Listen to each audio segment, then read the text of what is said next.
Deus. Aqui você vai ouvir testemunhos contados no Santo Culto, para edificação da fé e para glorificar o nome do Senhor Jesus Cristo. Deixe o seu pedido de oração nos comentários e compartilhe este testemunho com outros irmãos e nos grupos, para que mais corações sejam alcançados pela palavra de Deus.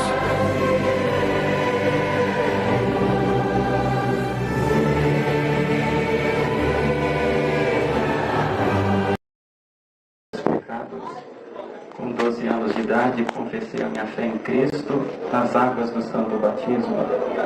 De 12 para 13 anos, Deus me batizou com a promessa do Espírito Santo. Fui auxiliar de jovens. A minha infância era servir o Senhor, fazer visita, orar, atender cultinho. E o Senhor marcou a minha mocidade também, com muita obra que Ele fez na nossa vida. Me deu uma esposa que é mais crente do que eu. Me deu 5 filhos, o Pedro, o João, o Lucas, a Ana e agora o Davi com 2 meses de idade também. E são a alegria da minha casa, irmãos. Eu falo para os irmãos que minha casa é um lar de paz. Mas depois da meia-noite, quando todo mundo está dormindo, só Deus para dar força. O Senhor tem derramado o Espírito dele dentro da minha casa, irmãos. O primogênito Deus batizou com a promessa com 2 anos de idade. Domingo passado foi levantado para auxiliar de jovens junto com o Tiaguinho. Estão lá servindo a Deus também. O segundo já toca também nos cultos de jovem. O primeiro já oficializado. Instrutor de música também. Tem 13 anos de idade. Esse primeiro, irmãos, Pedrinho, eu trabalhava com uma van escolar e ia pegando as crianças. Quando eu cheguei na porta de uma casa, a mãe não aparecia, buzinava e ninguém aparecia, então tocava a condução.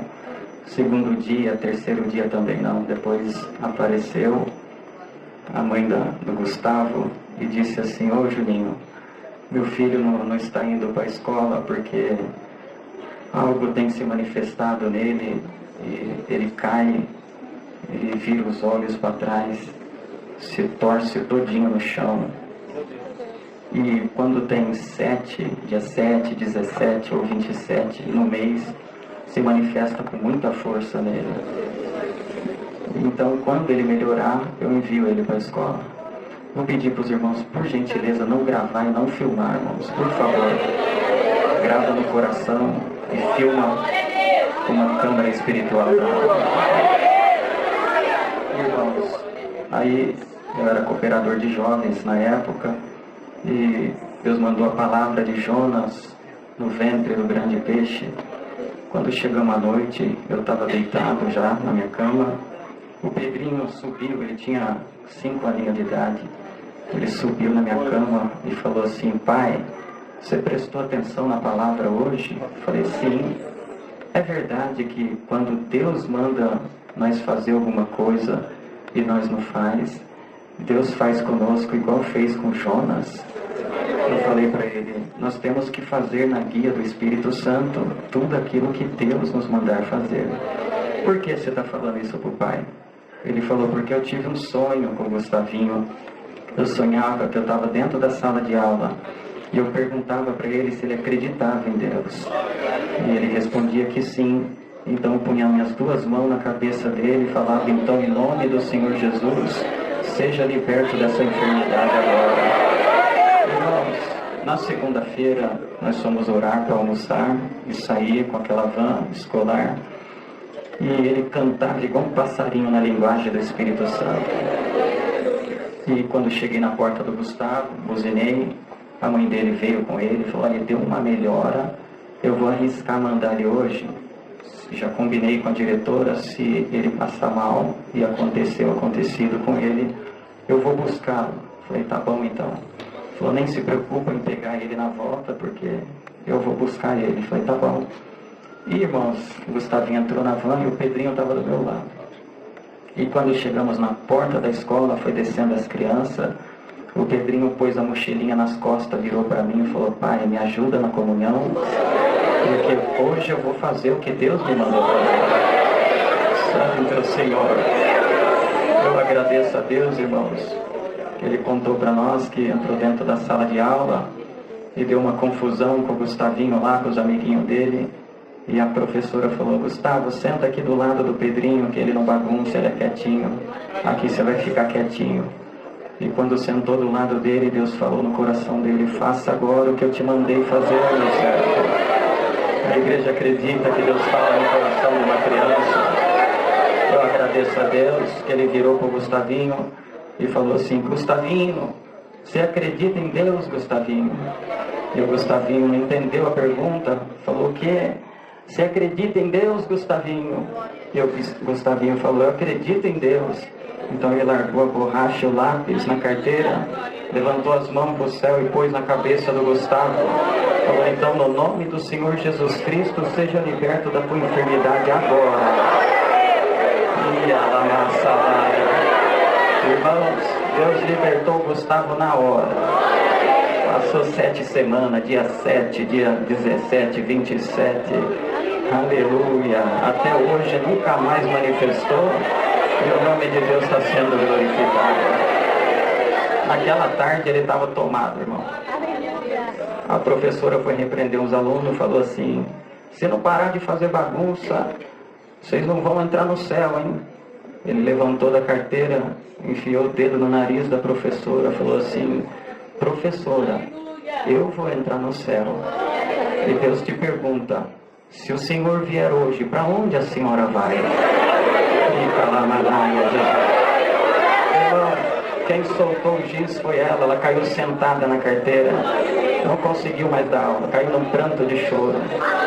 Chegou na diretora, a diretoria falou: liga pro pai e pra mãe do Pedro, manda eles virem aqui agora. Aí chegamos lá, o Pedro nunca bagunçou na escola, sempre foi quietinho, os meninos aqui conhecem ele, o Marcinho. Irmão, quando chegamos lá, ela falou assim: vocês contaram pro Pedro que eu sou irmã parada na graça? Eu falei: ele nem sabe que você era irmã, nem que foi crente, nem que foi batizada. Por quê? Porque hoje ele apontou o dedo no meu nariz e falou uma palavra tão pesada que para onde eu iria se Deus chegasse agora? Eu quero falar uma coisa para vocês. Eu chamei aqui para vocês saber que eu pedi demissão, estou indo embora para o Paraná. E quando eu chegar lá, eu nunca mais vou parar de congregar. Glória a Deus. Deus chamou ela de volta para a graça e o nome de Deus está sendo glorificado. Eu agradeço a Deus, irmãos. Rápidas palavras. Eu ainda era moço e, irmãos, isso marcou muito a minha vida. Eu cheguei de uma missão, cheguei de madrugada e subi nos quartos que meu pai tem até hoje, que ele aluga. Eu dormia lá quando chegava de madrugada. Irmãos, quando eu fiz minha oração, eu encostei a cabeça no travesseiro olhando para o teto. Quando eu estava olhando para o teto, ainda acordado, meu ouvido destancou um barulho de muitas águas, de um vendaval muito forte. Eu pensava que eu ia ficar surdo, irmão. Santo Senhor, de tão forte aquele barulho. Um barulho muito bonito, mas muito forte. E naquele barulho eu me despreguei de dentro do meu corpo. E eu via eu saindo de dentro do meu corpo. E via meu corpo deitado em cima da cama. E eu atravessava o telhado do quarto. E dava uma volta, aleluia, na costa norte. E voltava numa velocidade muito grande, irmãos. Quando eu voltei para dentro do meu corpo, eu levei um choque muito forte e pulei, fui jogado para cima e caí sentado numa cama, na mesma cama, e na minha frente tinha outra cama. Eu caí olhando para baixo, aleluia, como que alguém está olhando os pés, e vi que tinha alguém sentado de frente comigo, e os pés, eu olhava os pés, irmão, da canela para baixo, eu vi os pés. Era semelhante o pé de um bezerro de latão cozido. Santo Senhor. Eu assustei, irmão. Isso não foi visão, não foi revelação, não foi sonho. Eu vi a olho nu, como eu estou vendo os irmãos aqui. E eu falei: Senhor Jesus, me cubra debaixo do teu sangue. Fechei o olho. Quando eu abri, já não estava mais. E fiquei aquilo na mente. O Senhor me visitou e falou assim: enquanto eu chamei o teu espírito para dar uma volta na cidade, eu coloquei um querubim protetor dentro do teu quarto. aleluia, para o inimigo não se aproximar do teu corpo. Vocês acreditam? Dão glória para Deus. Irmãos, no mesmo anjo, aleluia, que Ezequiel viu, aleluia, no rio Quebar, ele tinha 6 asas, os pés era a semelhança de um latão reluzente cozido, era o mesmo pé, irmão, glória ao Senhor. E o Senhor falou para mim, hoje, aquele dia, o Senhor falou, hoje eu começo uma obra muito grande na tua vida. Vai ter dias que você não vai poder ir no lugar, mas eu vou levar o teu espírito para operar uma obra, um milagre na terra. Irmãos, eu estava numa comunhão junto com os irmãos, orando a Deus, e aconteceu de novo, irmãos. Eu saí de dentro do corpo e saí voando em cima da nossa cidade, e entrei num bairro chamado Juqueí, e vi um condomínio na beira da praia, uma piscina, e uma criancinha de 2 anos de idade batendo a mãozinha em cima da água, e o espírito da morte saía de dentro da água para empurrar a criança dentro da piscina, e falava, vai ser mais uma morte de afogamento no litoral. E eu olhava de cima, irmãos, do condomínio, em espírito, santo é o Senhor. Eu falava, Senhor, cadê o pai dessa criança? Cadê a mãe dessa criança? A morte está chegando, vai empurrar a criança dentro da piscina. E Deus falou para mim, eu te trouxe aqui para você repreender no nome do Senhor Jesus a morte. E o Senhor falava, então, morte, no nome do Senhor Jesus, da onde tu veio, volta para trás agora. Na outra semana, na comum congregação onde meu pai atende como cooperador até hoje, levantou a irmã e falou, irmãos, eu trabalho em Juqueí, num condomínio, beira da praia, tenho uma filhinha de 2 anos de idade, e às vezes não tenho com quem deixar ela, levo comigo. E essa semana eu me desapercebi da criança, com os afazeres da casa. Quando eu percebi, chamei a Isabela. Isabela não estava no quarto, não estava na sala, não estava nas varandas. E saí gritando o nome da Isabela no condomínio, fui até a casa do caseiro. E ele disse, corre, porque a piscina é funda, se ela estiver lá e cair, ela morre.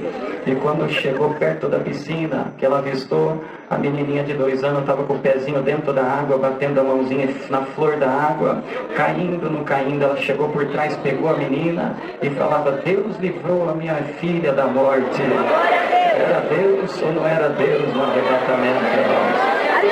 Louvo e engrandeço a Deus, irmãos. A irmã Lindinalva, da Obra da Piedade, nasceu um câncer no seu seio. E ela divulgou só para os mais íntimos, minha mãe também, e pediu que eu orasse por ela. Já estava do tamanho de um limão, ia começar a rádio e a quimioterapia aqui em São Paulo. Irmãos, e numa madrugada Deus falou, levanta, vai até o mar, na pedra, aonde você orava quando era menino, criança, quando era moço. Me dá 300 glórias em cima daquela pedra, que hoje eu vou fazer um milagre. Irmão, quando eu dei 100 glórias, eu falei, já dei 100. Deus falou, não entrou nenhum aqui dentro do céu. Aprende a dar glória ao meu nome. Irmão, conseguimos ofertar os 300 glórias. Quando ofertamos 300 glórias, Deus estava fazendo um grande milagre. Eu agradeço a Deus, irmãos, que ela levantou para testemunhar na comum do meu pai e dizia assim, irmãos, eu estava diagnosticada com câncer no seio, ia começar a quimioterapia, fiz a radioterapia, mas uma madrugada dessa semana passada, o irmão Juninho entrou dentro da minha casa, entrou dentro do meu quarto. Eu falei, meu Deus, a porta está trancada, meu esposo está do meu lado, quem abriu a porta para ele? Ele falou, a paz de Deus, irmã Lindinalva. Eu falei, amém, santo é o Senhor. Eu falava assim, olha, tá vendo essa parede? Passava a mão, virava um telão, e aparecia um rio, pegava uma rede, jogava a rede no mar, assim, no rio, e puxava, vinha muito peixe, e falava, tá vendo, irmã Lindinalva? É assim que pesca as almas para o Senhor. E abaixava no chão, pegava o pó da terra e falava, tá vendo esse pó aqui, irmã Lindinalva? Assoprava. Quando assoprava, o pó desaparecia, assim como Deus deu a graça de soprar este pó. E ele desapareceu. Hoje o Senhor sopra o câncer que está no teu seio, e ele vai desaparecer no nome do Senhor Jesus. Irmão, voltamos para cima daquela pedra. Irmão, vocês acreditam nessas coisas? Eu vou contar porque aqui a igreja é preparada e acredita em milagre. Irmãos, eu senti naquele momento que eu estava em cima daquela pedra, alguém como se fosse de 4 patas andando atrás de mim, irmão. Só estava eu e o Senhor. E eu fiquei com um pouco de medo, eu falei, Senhor Jesus, me cubra com teu sangue. Era como se fosse um bode que estivesse passando atrás de mim.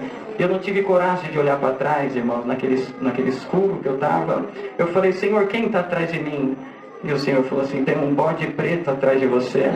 Mas hoje eu te dou ordem para transferir o câncer da minha serva. Coloca dentro desse bode, manda ele entrar dentro das águas. Glória ao nome do Senhor. Eu escutei as patas dele passando, irmão, me arrepiava todo. Ele entrou dentro do mar, Deus arrancou o câncer da irmã, não precisou operar, nem fazer rádio, nem quimioterapia. Quando ela acordou de manhã, ela pôs a mão no seio, já não tinha mais. Chegou até São Paulo, no médico, fez os exames, e ele falou, você está de alta, o câncer desapareceu do teu seio. Você tem glória na tua boca. Pode dar glória a Deus nesta noite, irmãos. Salamá, salaia. Vou contar só mais uma, vou parar. Irmãos, tem uns valentes aqui de São Paulo, do Gleba, irmão Abel, irmão David, o Jorginho. E eles me ligaram numa sexta-feira, falou, pode descer para nós orar por irmão. Irmãos, é difícil abrir a porta assim para orar, mas os irmãos é íntimo, é de casa. Falei, pode descer, irmão. Falei, mas nós vamos chegar meia-noite, tá bom? Falei, meu Deus, meia-noite é hora de dormir. Mas pode descer. E vieram na comunhão, vieram em 6, comigo 7. Quando eles estavam chegando, Deus falou, você não vai orar na tua casa, nem na igreja. Você vai naquela pedra que você orava de quando criança, quando você era moço. Um lugar reservado. Na beira do mar, as ondas batem, né? Assim na orla da pedra, o céu aberto. E dobramos o joelho. Quando dobramos o joelho ali naquela pedra, eu vi, irmão, um monte de cometa descendo assim, irmãos, em direção na terra. O cometa passa assim, mas eu via como caindo chuva do céu, muito cometa. E quando caía em cima do mar, aquele monte de cometa, ele se desmilhaçava, um pedaço, um para um lado, outro para o outro para o norte, outro para o sul, um para o Japão, um para a Itália, um para a África. Uma coisa muito linda. Eu falei, irmãos, eu estou vendo um monte de cometa caindo na terra, cada um tem uma missão. Eu perguntei para Deus, o que é isso, Senhor? Meus ministros, meus anjos, cada um tem uma ordem de operar um milagre nessa madrugada. Vocês acreditam, irmão?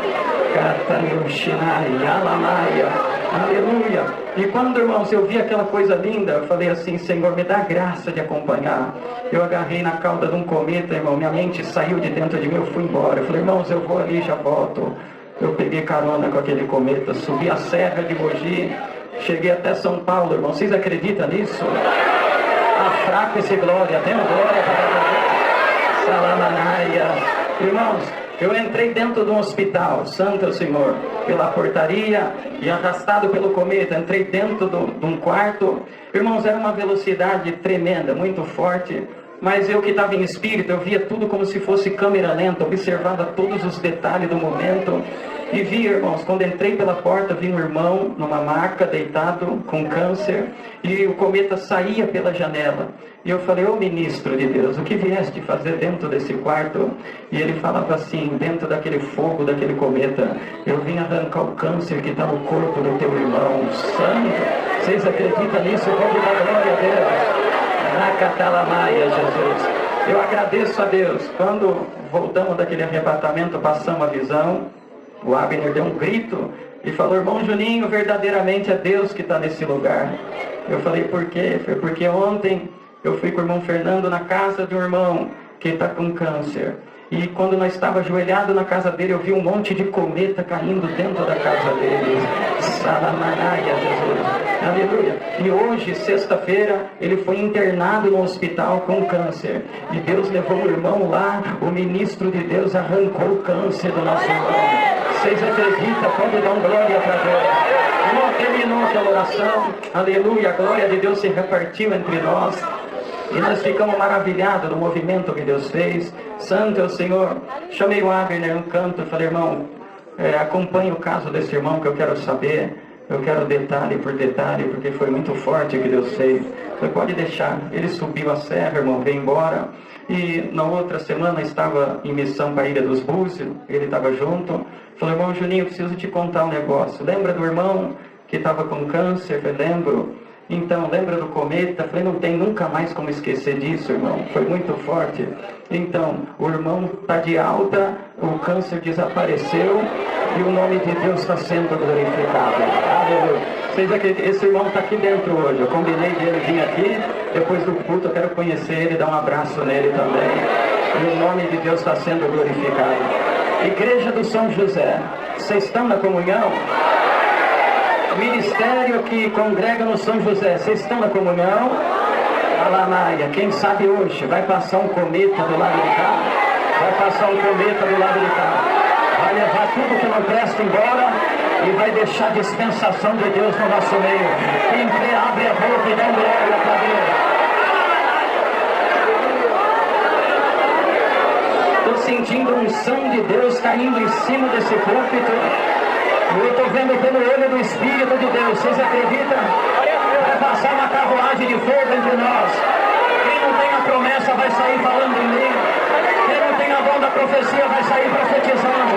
Quem não tem o dom de orar vai orar. Quem não tem o dom da cura, você vai orar, o câncer vai embora. Quem não tem glória, abre a boca da glória.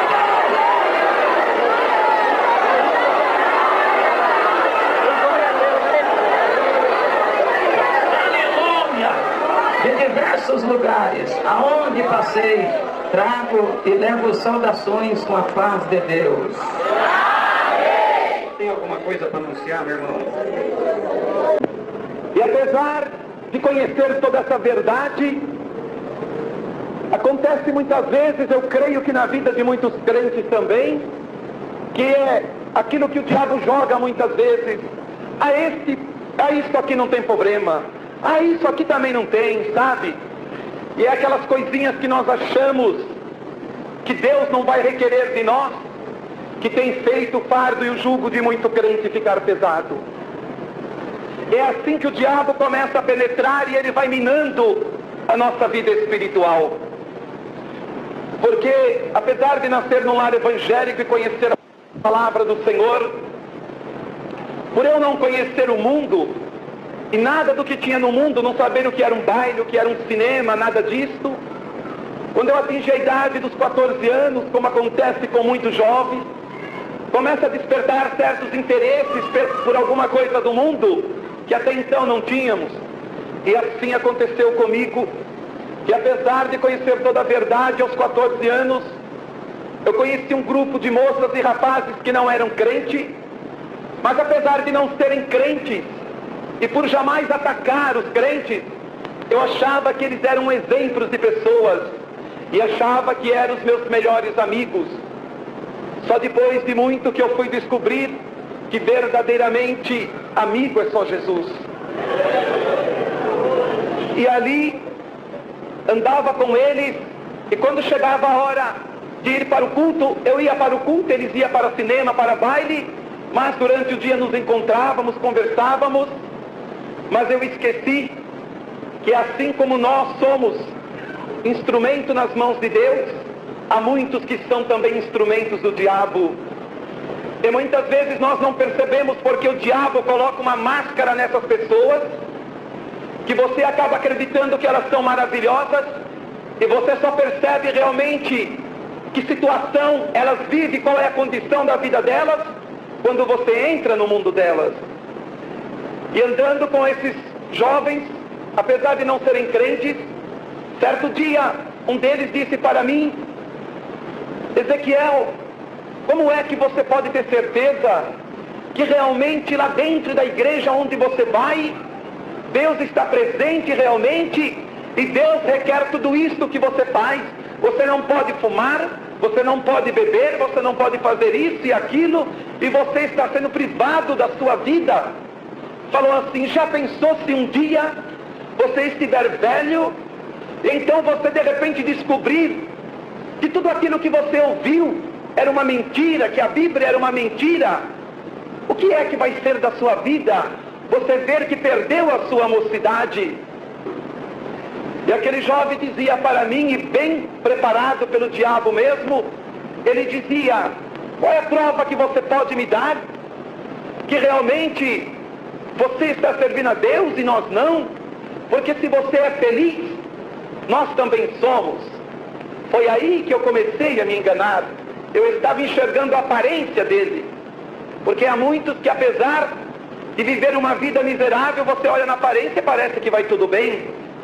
E era isso que eu via na vida deles. Então aquele rapaz, ele disse para mim: por que você não faz um teste com esse Deus, para ver realmente se você serve a um Deus de verdade ou não? E quem sabe, se você descobrir que realmente é um Deus de verdade que você serve, nós também vamos mudar de vida. E se de repente você descobrir que é a tua mãe, que é porque é crente, tem te apertado e colocado medo em você. E ainda ele disse assim: olha, será que você não está seguindo uma tradição? Porque a tua mãe é crente, você é, porque o pai dela foi, ela também foi. Será que não é como eu, que sou católico? Porque eu sou católico porque minha mãe é, ele dizia. Mas estava ali, mas eu não conhecia a vida que eles levavam por detrás de mim. Mas lá dentro de mim sentia algo diferente, porque cada vez que eles falavam comigo, o diabo ia minando a minha vida espiritual e ia lançando pensamentos dos quais eu não conseguia depois de deixar. Às vezes ia deitar e ficava pensando naquela conversa. E acontece, irmãos, que certo dia eu saí com eles, mas jamais ia nos mesmos lugares que eles. E quando chegou a noite, eu fui para a igreja, e aquela noite tinha chovido muito, havia poucas pessoas na igreja. E eu resolvi então me sentar isolado no último banco, não tinha ninguém perto de mim. E estava o culto sendo dirigido normalmente, mas quando o pastor abriu a Bíblia para começar a trazer a palavra, de repente eu comecei a sentir um arrepio por todo o meu corpo e comecei a escutar uma voz. Aquela voz dizia assim para mim: você vai ouvir a mesma besteira de novo? É a mesma coisa. Olha, ele vai ler em tal lugar assim, assim, assim. E foi dito e feito, irmãos. Porque o pastor tinha aberto a Bíblia e não tinha falado para a igreja ainda. Só que o diabo, como diz, ele veio, cirandou o púlpito, olhou, né? E ali ele disse, aí ele falou assim: olha, é a mesma história.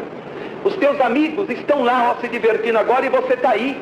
Você não está vendo que é a mesma coisa sempre? Eu escutando aquela voz. E eu comecei a me arrepiar tudo e não sabia que atitude tomar. Quando acabou o culto, eu não tive coragem nem de falar para minha mãe e nem para o pastor. Eu pensei assim: o que é que eles vão realmente pensar de mim? Vão falar que eu estou doido? E eu fiquei quieto, não falei nada. E este foi um dos grandes erros da minha vida. Porque quando começou no outro culto que eu voltei, começou a mesma coisa. O culto estava normal, a mocidade cantava, mas quando abria a palavra para pregar, eu começava a escutar aquela voz. Ninguém escutava, só eu escutava, e escutava mesmo, e às vezes sentia a coisa do meu lado, assim, lado a lado comigo, e não deixava eu colocar a minha atenção na palavra. E aquilo, irmãos, foi me levando numa depressão terrível, e foi começando o diabo mesmo destruir a minha vida espiritual, a ponto de eu já não conseguir orar mais, mas eu não contava para ninguém e guardava aquilo comigo e ia afundando. Muitas pessoas na igreja percebiam a minha diferença, mas eu sempre dando desculpa. E a primeira coisa que eu comecei a fugir foi dos cultos de oração.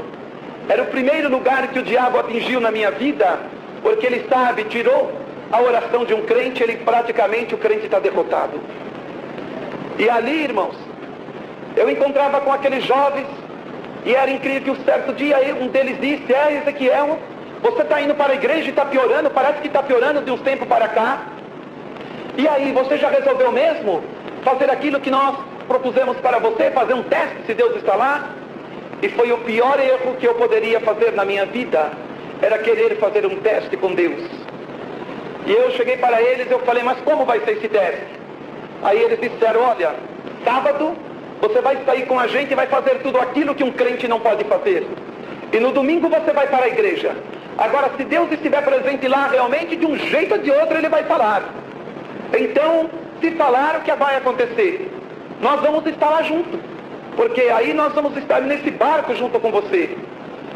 E eu peguei e disse, falei: é uma proposta justa, mas o diabo já tinha cauterizado a minha mente. E quando chegou no sábado, eu saí com eles e fui fazer tudo aquilo que um crente não podia fazer.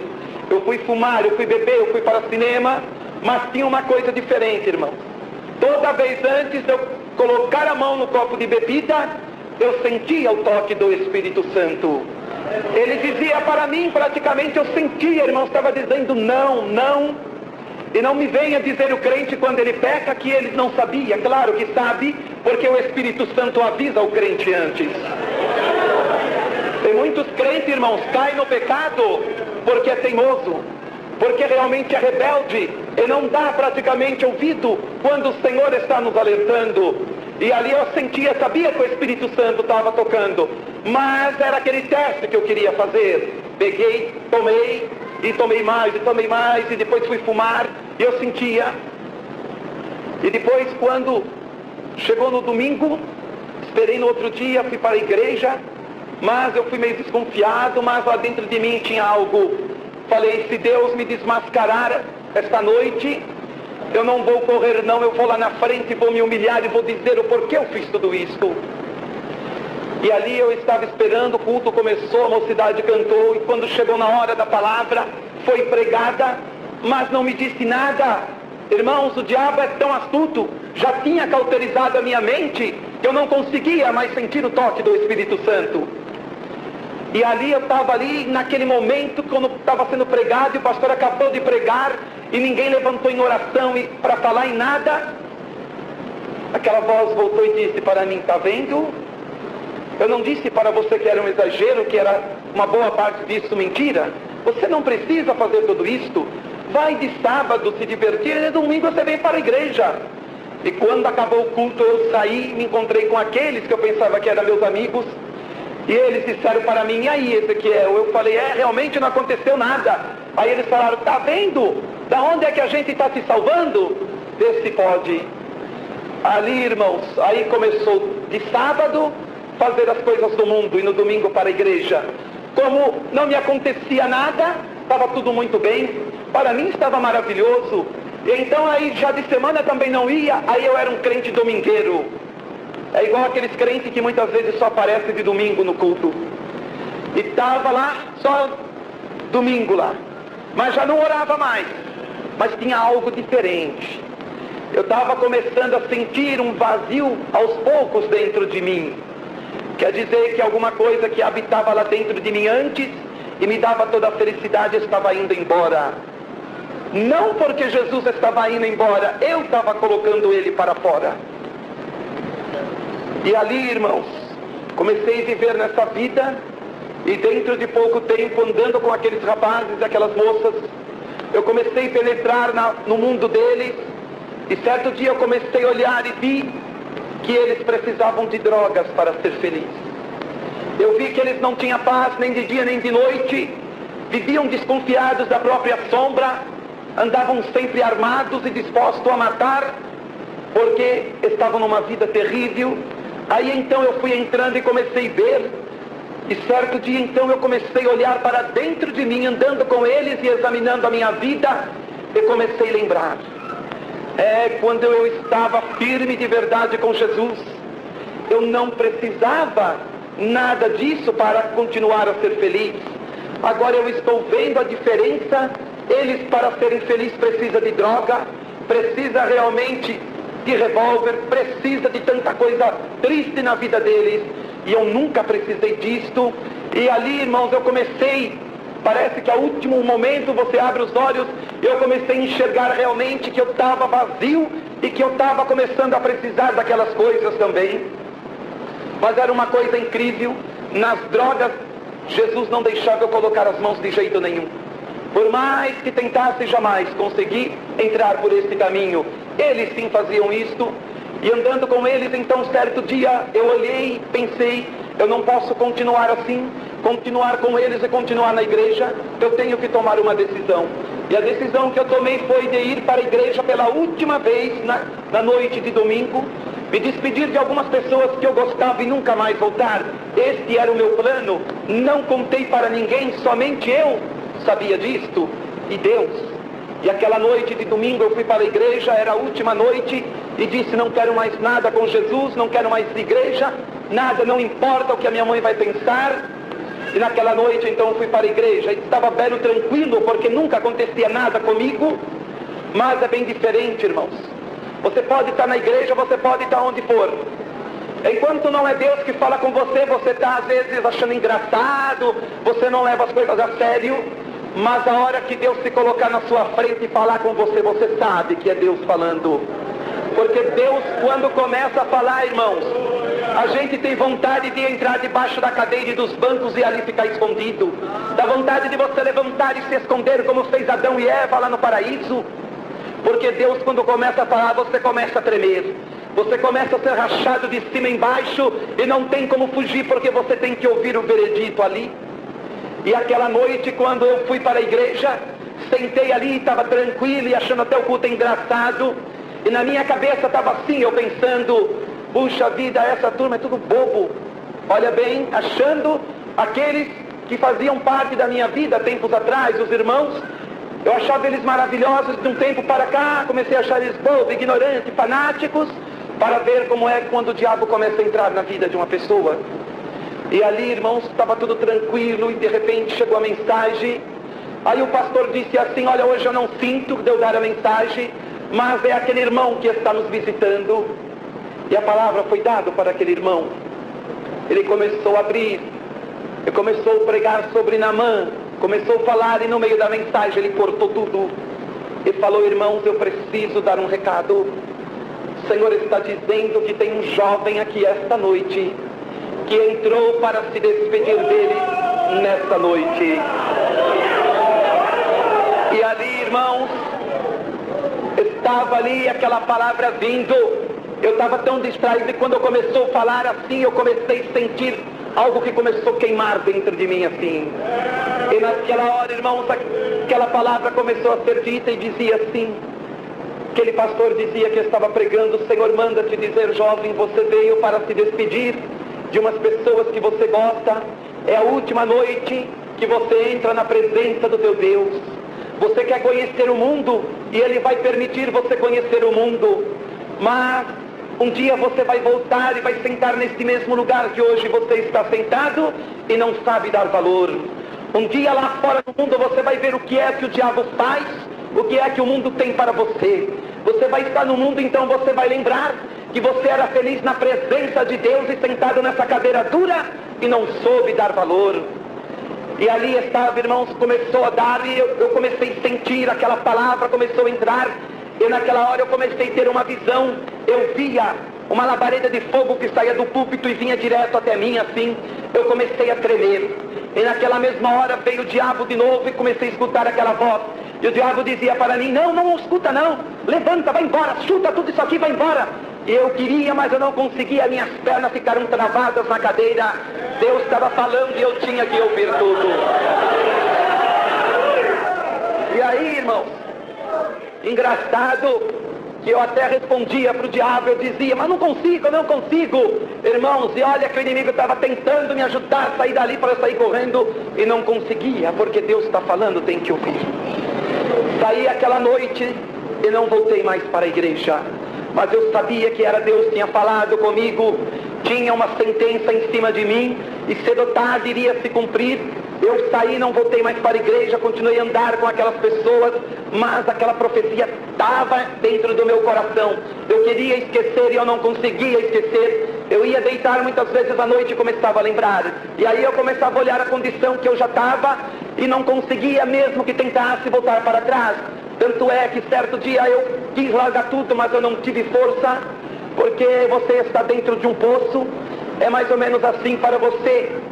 Quando conhece a palavra de Deus e começa a ouvir o diabo, ele te dá uma corda, e ele dá aquela corda para você se segurar, e você se sente, acha que não tem problema nenhum, pode ir pecando que aquela corda nunca vai quebrar.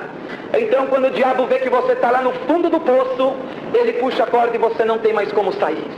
Ali você fica, e pela misericórdia de Deus, muitos conseguem sair, e outros não conseguem voltar mais para o Senhor.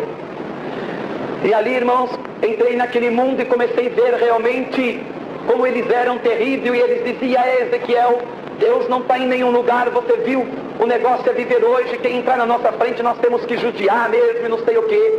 Eu comecei a ver e eu não conseguia concordar com aquilo, mas como falar ao contrário se eu já tinha sido laçado? E minha mãe então, ao ver a minha condição, ela sabia que eu iria começar a matar pessoas ou iria aparecer morto, porque volta e meia a polícia cercava todas as pessoas que andavam comigo e era uma coisa terrível. E ele sempre dizia: Ezequiel, você precisa andar armado, porque e a hora que tiver que enfrentar a polícia, não sei o quê. E eu pensava, eu falava: não, eu não quero isso, não preciso disto. E não consegui, irmãos, chegar, preciso disto. E não consegui, irmãos, chegar na mesma... Eu queria voltar e não conseguia. E certo dia, minha mãe, vendo a minha condição, ela resolveu, ela e meu pai, vender tudo e mudar para um sítio para tentar me salvar daquelas companhias. Acontece que eu iria dizer para eles: olha, eu não vou deixar os meus estudos e nem vou para um sítio, porque eu não gosto de sítio, não nasci num sítio, nasci na cidade. Mas o diabo veio e disse para mim: não, fala para eles que você vai. E quando eles estiverem lá no sítio, já se desfez de tudo aqui em São Paulo, você faz as suas malas e vem embora, abandona eles e vai morar com os teus amigos. E assim, irmãos, eu deixei tudo planejado e falei para meus pais que eu concordava, mas eles não sabiam qual era a minha intenção. E mudamos para aquele sítio. Eu deixei tudo marcado com os meus amigos. E quando fui chegando perto do dia para São Paulo, eu estava muito contente, faltava 2, 3 dias. Então meu pai e minha mãe, na simplicidade deles, pensava de ver eu contente que eu tinha me acostumado com aquele lugar. E acontece, irmãos, que eu estava tão contente, e naquele sítio havia uma lagoa, e tinha umas carpas que estavam desovando, e elas estavam nadando muito na flor da água, e eu resolvi fisgar um daqueles peixes, dei para minha mãe fazer, e eu estava com aquele peixe, irmãos, na boca, quando eu me senti mal. Mas foi um mal-estar assim, durou uns 3, 4 minutos e passou, eu achei que não era nada. Mas acontece que Deus sabia que faltava uns 2 dias para mim fugir e ir embora. Então Deus começou a colocar o plano dele na minha vida ali. Comi aquele peixe, irmãos, saí com minha mãe e fui fazer uma compra a 3 quilômetros daquele sítio. Para ir eu fui muito bem, mas na hora de voltar, no meio do caminho, eu comecei a sentir uma moleza tão grande e de repente começou a levantar uma dor no meu corpo, por todo o corpo, e eu já não consegui andar, firmar os meus passos para andar, e com muita dificuldade eu cheguei em casa, pensei que era um mal-estar, pensei comigo: vou deitar e amanhã eu acordo melhor. Eu estava enganado, porque eu iria deitar aquela noite e só iria levantar depois de quase 4 anos daquela cama.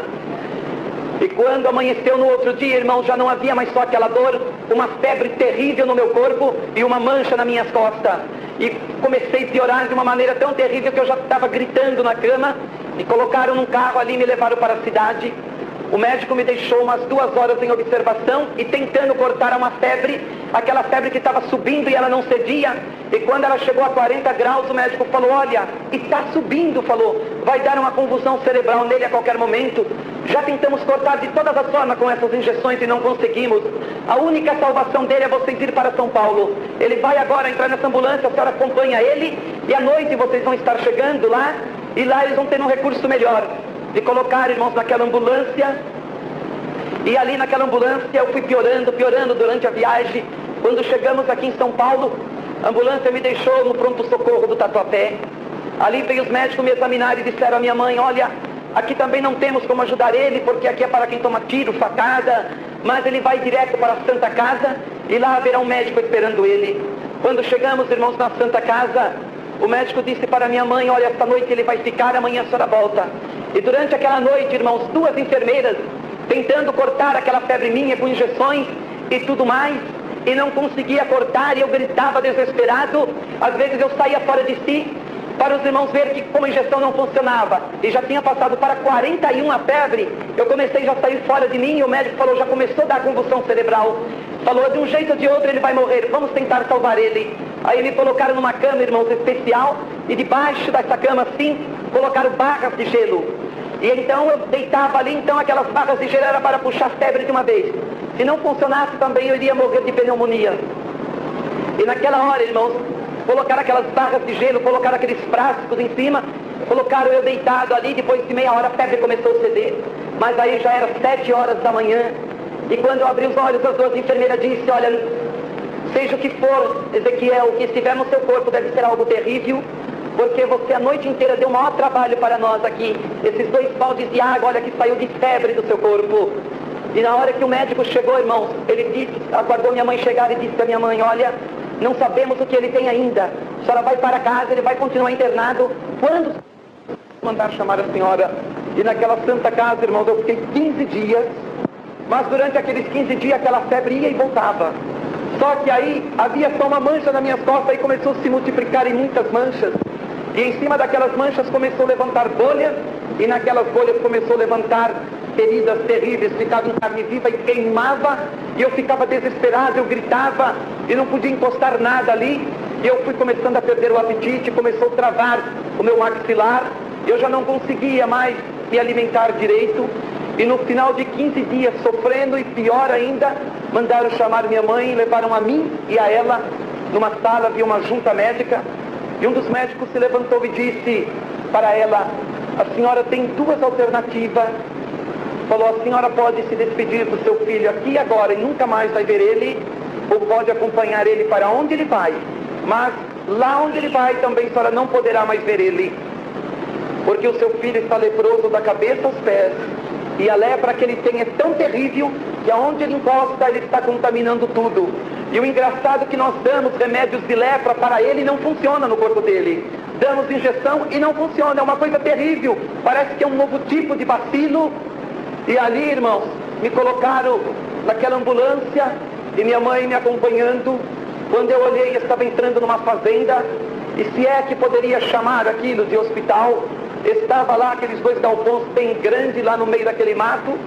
E quando chegamos na porta daquele hospital, o motorista da ambulância disse, olha, Ezequiel, você jamais tenta fugir daqui de noite, porque todos aqueles cachorros que estão presos no canil, exatamente às 7 horas da noite eles são soltos. Se algum leproso tentar fugir, certamente vai morrer. É melhor que morra um de vocês do que vocês tentem fugir daqui e contamine milhares de pessoas no meio da sociedade. E ele dizia, e esse outro hospital que está aqui do lado é do fogo selvagem. Sabemos qual que é pior, se é o fogo selvagem ou se é a lepra. Falou assim, olha, aquela cerca ali divide vocês, mas vocês também não podem chegar perto um do outro, nem o que tem a doença do fogo selvagem, nem a lepra. E ali o motorista ficou aguardando o médico saiu para fora e o médico falou para minha mãe, olha, a senhora pode se despedir do seu filho. E naquela hora, irmãos, quem disse tirar a minha mãe dali? Ali eu comecei a chorar, mas eu não sabia se eu chorava porque eu nunca mais iria ver a minha mãe, ou se porque eu iria entrar naquele lugar e não iria sair nunca mais. E quando eu estava ali, o médico disse, Ezequiel, você tem duas alternativas. Você pode entrar pela porta do fundo ou você pode entrar por a porta principal.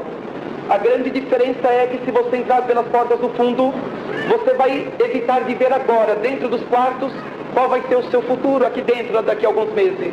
Mas se você entrar por esta porta principal, você vai ver nesse momento como é que você vai ficar daqui a alguns meses. Você vai ver dentro dos quartos. E o médico dizia, Ezequiel, pelos relatórios que chegou nas minhas mãos, a partir do momento que foi descoberta a sua enfermidade, você tem no máximo 1 ano de vida. E ele disse, o máximo que nós vamos poder fazer é ajudar você a morrer sem dor. Falou assim, o mais calmo possível, porque infelizmente eu não vou te enganar. Não tem cura, Ezequiel, e tem mais. Você ganhou um presente dobrado, porque você não vai poder ter ninguém ao teu lado, nenhum outro leproso. A tua lepra é desconhecida, é pior do que a deles. Eles vão morrer daqui 8, 9 meses também igual você. Mas tem uma coisa, você vai para o isolamento total, você vai para um corredor, ali onde não tem quase ninguém naquele isolamento, você vai ficar sozinho num quarto e lá você vai passar os seus dias. E ali, irmãos, eu falei para o médico, falei, doutor, eu prefiro por essa porta principal. Ele disse, Ezequiel, eu esperava você xingar, você blasfemar contra tudo que pode existir, porque cada vez que nós dissemos que a pessoa tem isto de vida, tem esta doença, a pessoa se revolta de uma tal maneira que parece um bicho. E eu disse para ele, falei, doutor, eu não quero fazer nada disto. E ele dizia, eu estou até impressionado com isso, de ver você tão jovem, mas ele falou, você está preparado? Falei, vamos, doutor. E quando eu comecei, irmãos, a entrar por aquele corredor, que ele fechou aquela porta e minha mãe ficou do outro lado, parece que um pedaço de mim ficou lá fora já. E ali, quando eu comecei a andar por aquele corredor, não eram luzes como essa, irmãos, eram umas luzes vermelhadas, bem fraquinha, porque o leproso não pode ter uma luz dessa em cima dele. Hoje em dia, existem 5 tipos de lepras. Para 3 tipos de lepra, a medicina achou não a cura, mas sim o prolongar em 20, 25 anos a vida da pessoa, que são certos remédios, mas ainda existe um tipo de lepra, e que era o meu tipo, que assim eles diziam, que até hoje não tem cura. Então não podia ter essas luzes em cima, porque o leproso ele poderia ficar cego na hora por causa das drogas que era colocada no corpo dele todos os dias. E quando eu comecei a andar por aquele corredor, irmãos, eu comecei a sentir um cheiro muito terrível. E naquela hora o médico disse para mim: é cheiro de carne podre, Ezequiel. É cheiro da própria doença, e por mais que tentamos, não há como evitar. E ele dizia: engraçado, sofre vocês e sofre nós, e eu nem sei porque eu trabalho num lugar desse. Ele dizia para você: se você quer saber, eu já não tenho nem mais sentimentos, eu não consigo nem tratar a minha esposa e os meus filhos com o sentimento que eu deveria. Por ver tanto sofrimento nesse lugar, foi acabando todo o meu sentimento. E ele dizia: Ezequiel, é melhor você não olhar para os quartos, irmãos. Mas eu comecei a andar por aquele corredor e comecei a olhar. E dentro daqueles quartos eu comecei a ver as cenas horríveis. Eu comecei a ver pessoas sem pernas, pessoas sem braços, sem nariz, sem os olhos, pessoas completamente deformadas. Olhei no quarto, eu vi uma moça, não tinha as 2 pernas, não tinha os 2 braços, não tinha os 2 olhos, estava tudo destruído, a cara, um pedaço de carne esperando o momento de partir. Ali eu via pessoas gritando, chorando, se lamentando, eu via pessoas clamando. Naquele lugar, irmãos, eu via pessoas clamando naqueles quartos a Deus, pessoas clamando a Jesus, pessoas clamando ao diabo, pessoas clamando a Aparecida, pessoas clamando a tudo que vocês podem imaginar, para ficarem livres das dores terríveis que ele sentia, porque a doença vai destruindo por dentro. Ali eu vi uma mulher, ela chorava e gritava e dizia: eu preciso sair daqui, porque eu tenho uma filhinha de 4 meses e eu preciso amamentar. E o médico dizia: cala sua boca, porque sua filha já deve ter outra amamentando, porque a senhora não pode sair daqui, está sabendo. Ali eu via um jovem gritando porque queria, ele estava no estágio final da doença, estava ali com algumas horas só de vida e queria ver a mãe e o pai pela última vez e não podia ver, ele não podia entrar. E ali, irmãos, era gente que chorava, pessoas que gritavam, pessoas desesperadas. E eu comecei a ser empurrado e o médico disse: eu te avisei, Ezequiel, agora você vai em frente. Eu comecei a chorar e ele dizia: vai em frente. Ele ia me empurrando e daqui um pouco eu cheguei num quarto onde era o isolamento, onde estava longe daquele outro lugar. E quando eu entrei ali dentro, ele falou exatamente: só tem uma cama, a única coisa que tem aqui dentro, que é para você não tentar se matar. Mas eu disse: doutor, eu não pretendo. Ele falou: mas quando você estiver na situação deles, você vai preferir a morte. Mas acontece que os lençóis e tudo aqui é feito para aguentar 10 quilos. Não adianta querer se enforcar porque não consegue. E ele disse: e demais, quando você estiver no estágio final da doença, então as enfermeiras e nós estaremos mais perto de você. Mas haverá dias que você vai ficar 4, 5 dias sem aparecer um médico ou enfermeira. E você vai pedir remédio e não vamos dar, porque nós vamos saber que se o seu corpo acostumar com o remédio, você então vai sofrer muito mais do que agora. E quando, irmãos, eu entrei naquele quarto escuro, com o passar do tempo ali dentro, eu já não sabia mais quando era dia, se era noite. Eu não sabia quando era segunda, quando era domingo, porque de tantas drogas, de tantas coisas, eu fui, às vezes eu saía fora de mim assim. Eu dormia às vezes, irmãos, pensava que estava dormindo 2 horas e tinha dormido 2 dias direto, e acordava, então não sabia nada com nada. Para os irmãos terem uma ideia, ali dentro, com alguns meses, de 75 quilos eu vim para 20 quilos. E aonde havia aquelas bolhas que tinha ficado, aquelas feridas, a doença ela começou a comer, irmãos. Que nas minhas pernas ela varou de um lado para o outro, ela comeu nervos, comeu veias, comeu tudo, varava de um lado para o outro. Nas minhas costas ela comeu tanta doença que olhava assim, via meus pulmões trabalhando assim. Minhas mãos começou a entrar numa situação terrível também, começou a atrofiar, começou meu rosto, meu nariz, minha boca, ela começou a comer. Então eu começava no desespero, mas no começo da doença ainda, irmão, a primeira coisa que a doença faz, ela tira a sensibilidade. Então, tanto faz você colocar as mãos no fogo ou na água, é a mesma coisa. Tanto é que às vezes eu queria sentir as coisas, eu colocava a mão, não sentia, eu ficava revoltado. Eu colocava o meu pé para sentir o chão, eu não conseguia. Tanto é que às vezes ia para o banheiro, voltava, o chinelo ficava no meio do corredor e só percebia quando eu sentava que eu ia deitar na cama e que o chinelo não estava no pé. Ali, irmãos, a gente via cenas terríveis e conforme vai passando o tempo, ela vai fechando a sua boca e você não consegue mais se alimentar. E aquela febre que não se aparta um minuto do seu corpo, é dia e noite, dia e noite. Então, às vezes eu via os leprosos gritarem que tinha bicho comendo por dentro do corpo deles. Mas o médico dizia, não é Ezequiel, é o bacilo que está atacando a parte nervosa do corpo deles, está destruindo o sistema nervoso. Então é o momento final da doença. Então eles começam a gritar, pensa que tem bichos. E às vezes, irmãos, eu olhava pela fresta e via lá longe o leproso no desespero, ele saía pelo corredor gritando e ele tacava o dente em cima assim da ferida e arrancava pedaço na boca.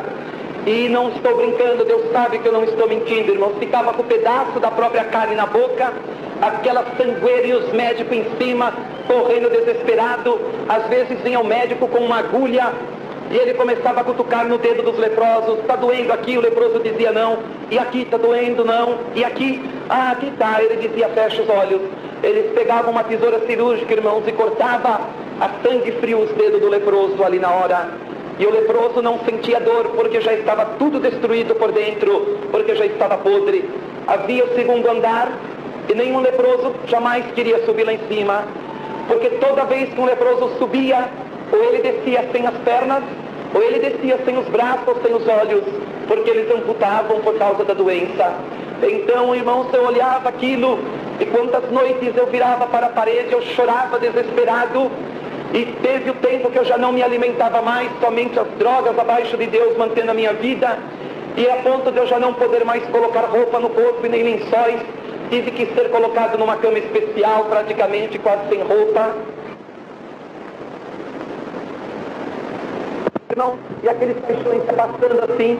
Eu virava para o lado da parede, eu chorava, eu me desesperava. Eu queria, às vezes você pode dizer, mas como e por que você não buscava Deus? Porque o diabo tinha tido ordem de Deus para cauterizar a minha mente. O sofrimento, irmãos, é tão grande, acredite, que você não conseguia lembrar de nada. Eu não conseguia lembrar que um dia eu fui crente. Eu não conseguia lembrar de nada, já era tudo permitido por Deus. E eu estava naquele sofrimento terrível. E o mais duro é você estar no lugar daquele, praticamente com 20 quilos, entrando no estágio final da doença. A doença já aniquilou o rosto, o nariz, já aniquilou as pernas, as mãos e tudo aquilo, aquele cheiro terrível do seu próprio corpo, e você não pode fazer nada. E quantas vezes, irmãos, não é brincadeira, esse bife que nós comemos em casa, quantas vezes chegava aquilo, 200, 300 quilos no hospital, porque eles colocavam em cima da doença, e no outro dia não tinha mais aquele bife. Era para segurar um pouco, para que a carne do leproso não fosse destruído com tanta velocidade como era destruído. Então, ali diante de tudo aquilo, irmãos, a gente olhava e via o que acontecia quando subia lá em cima e ele amputava e fazia tantas coisas. E diante de todo aquele sofrimento e dentro daquele quarto, o que eu consigo me lembrar até hoje é que você já não pode mais se alimentar. E você vai sentindo algo terrível e sabe que a morte está chegando. Mas o mais duro não é só você saber que está morrendo. É você saber que está morrendo e não tem certeza para onde está indo. Isto deve ser a coisa mais dura na vida de uma pessoa que não tem Jesus. É ele um dia estar no leito de um hospital e chega a hora da morte e ele não tem certeza do que será da sua vida do outro lado da sepultura. E eu não tinha certeza o que seria da minha vida. E o mais terrível, eu queria ver a minha mãe e meu pai, não podia. Há quantas vezes eu queria o consolo realmente só de poder conversar um pouco e não podia conversar. Não tinha ninguém para consolar, irmãos. E o mais terrível é você ter que enfrentar a morte sozinho e sem ninguém. É por isso que às vezes acontece. E às vezes, naquele lugar, irmãos, quando eu comecei a entrar no estágio final da doença, quando eu comecei a entrar no estágio final da doença, ali, os médicos correndo para tentar me salvar, eu já comecei a cortar o testemunho por causa do horário, irmãos. Entrando ali praticamente no estágio final, eu comecei a querer entrar em estado de coma, e os médicos tudo ali em cima de mim, e tentando me salvar. Mas praticamente eu fechei os olhos e já não estava praticamente mais consciente assim como eu estou aqui. Somente trabalhando, mas já tinha fechado os olhos. Aí eu comecei a sentir, quando o espírito da gente quer sair, eu comecei a sentir que o meu espírito queria sair, e os médicos em cima, e eu naquele desespero, e naquele momento então, eu escutei aquela voz que disse: eu sou Lúcifer, eu vim para te buscar. Aí ele disse: sou eu mesmo que te tirei da igreja. Ah, sou eu mesmo que usei aquelas pessoas. Ele disse assim: seu miserável, dentro de alguns minutos você vai ser meu. E aí é onde o diabo cometeu o pior erro da vida dele, irmãos. Ele não esperou o momento, e naquela hora ele falou: olha, não fica triste, porque olha para onde você vai. E naquela hora, irmão, se abriu diante de mim aquela visão, eu comecei a ver o Hades, e lá dentro eu comecei a ver milhões e milhões de pessoas sofrendo em desespero, e ele dizia: olha bem que você vai conhecer, e lá que eram crentes, e que na minha concepção tinham sido salvos, eram 2 jovens, uma irmã, e aquelas pessoas, eu pensando lá, quando antes de acontecer tudo comigo, que eu estava firme na igreja, pensei que tinha sido salvos, e naquela hora eu olhei, eu vi as 3 lá dentro sofrendo daquele jeito. Ele disse: como se enganam vocês, hein? Pensa, ele dizia que vocês vão para o céu, assim é? Falou: eu vou para o lago de fogo, mas vocês vão comigo. Aí dizia: sabe por que ela está aqui junto comigo? Porque ela mentia nas profecias, e por causa dela muitas almas se perderam. E dizia: sabe por que aquelas 2 jovens estão aqui? É porque elas viviam fazendo as coisas escondido, e elas achavam que não tinha problema, estão aqui comigo. Aí, irmãos, ele olhou e falou: olha mais que você vai conhecer mais gente. E comecei a ver algum daqueles rapazes que eu andava, e daquelas moças. Ele disse: exatamente enquanto você esteve internado aqui, eu matei ele já, porque eles eram meus, e os que são meus eu conheço. E ele dizia: mas aqueles que não são meus, eles podem estar no mundo do jeito que for, eu não consigo matar, porque eu sei que cedo ou tarde é daquele lá de cima. E ali, irmãos, olha, irmãos, ele mesmo dizia: aqueles que são daquele lá de cima têm uma marca que eu conheço.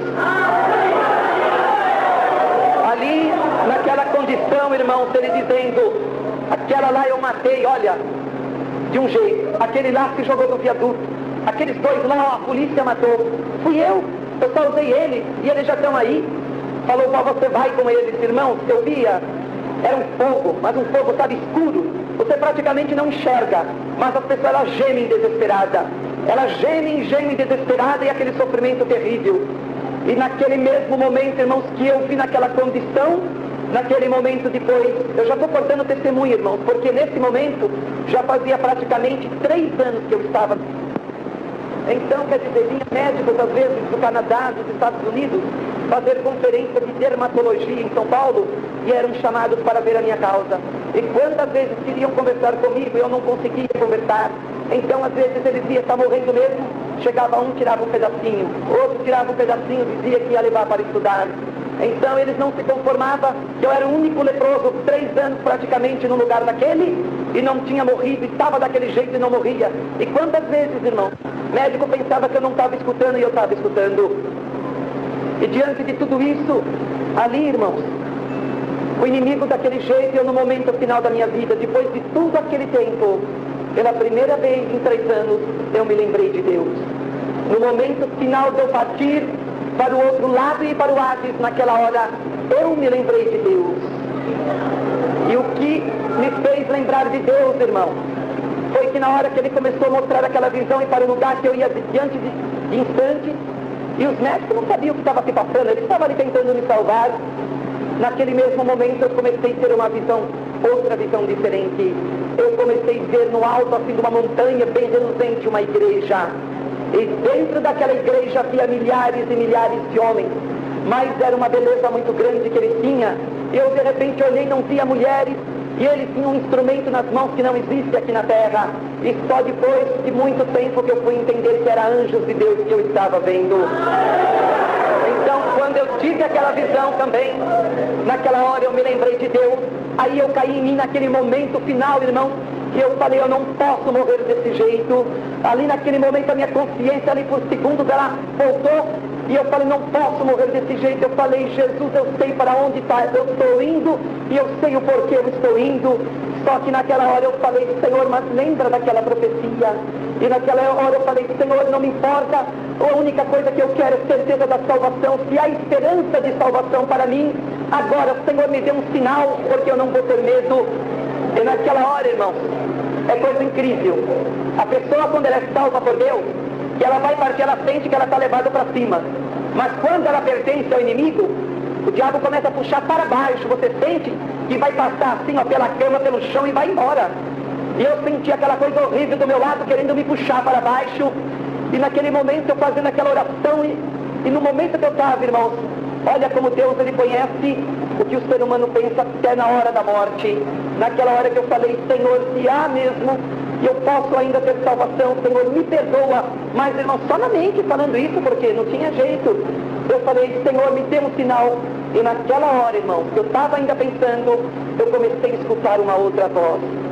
Mas ali era a voz do Senhor pela primeira vez. E essa voz eu nunca vou esquecer na minha vida. Aquela hora, irmãos, eu comecei a escutar uma voz. E com todo aquele ar bem do inimigo do lado, comecei a escutar uma voz que disse assim: a ti eu te digo que por amor à tua mãe, que é minha serva, e pelo meu povo que está orando e jejuando por ti, eu vou te dar a vida de volta.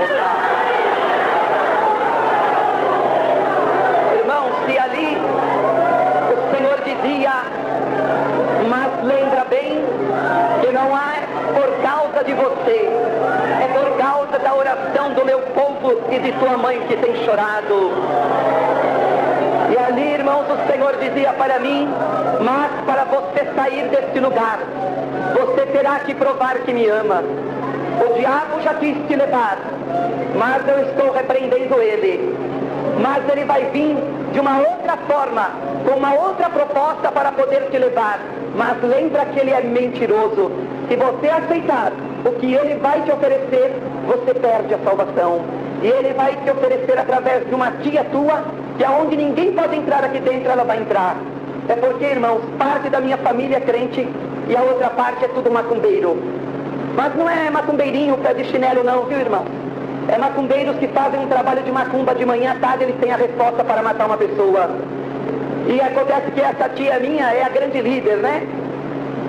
E naquele momento, irmãos, ela não ia perder a sua oportunidade de querer se vingar muitas vezes, quando ela dizia para minha mãe, que o Deus que a minha mãe servia não era o verdadeiro. Então ali estava a oportunidade para ela querer confirmar. Só que o Senhor já tinha me avisado. Ali, irmãos, eu comecei a voltar assim. Quando eu comecei a voltar assim, aí eu não sei quantos dias passou. Aí eu estava naquela situação. A única coisa que tinha melhorado é que a febre de 3 anos tinha ido embora. Então eu estava mais tranquilo, mas nem melhorava e nem piorava. Passou alguns dias, creio eu estou lá deitado naquele quarto escuro, eu escuto aquele barulho de salto alto. E naquele momento eu vejo ela chegar perto da minha cama e ela disse, Ezequiel, quem disse que ninguém entra aqui? Os meus guias abriram o caminho para mim entrar. E aqui eu consegui entrar, me permitiram entrar, porque quem falou por mim lá com o diretor do hospital foi o meu guia. E falou, e eu estou aqui com uma proposta para você. Eu quero te dizer que grande amor Deus tem por você, hein? Você pecou e olha a forma que ele te deixa.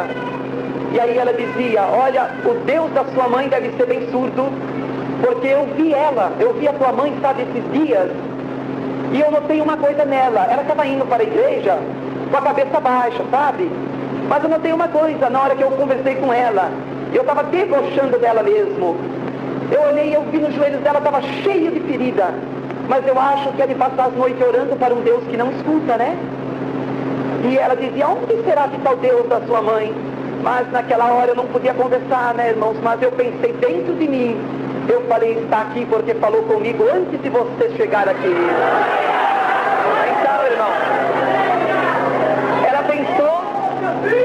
estava dando.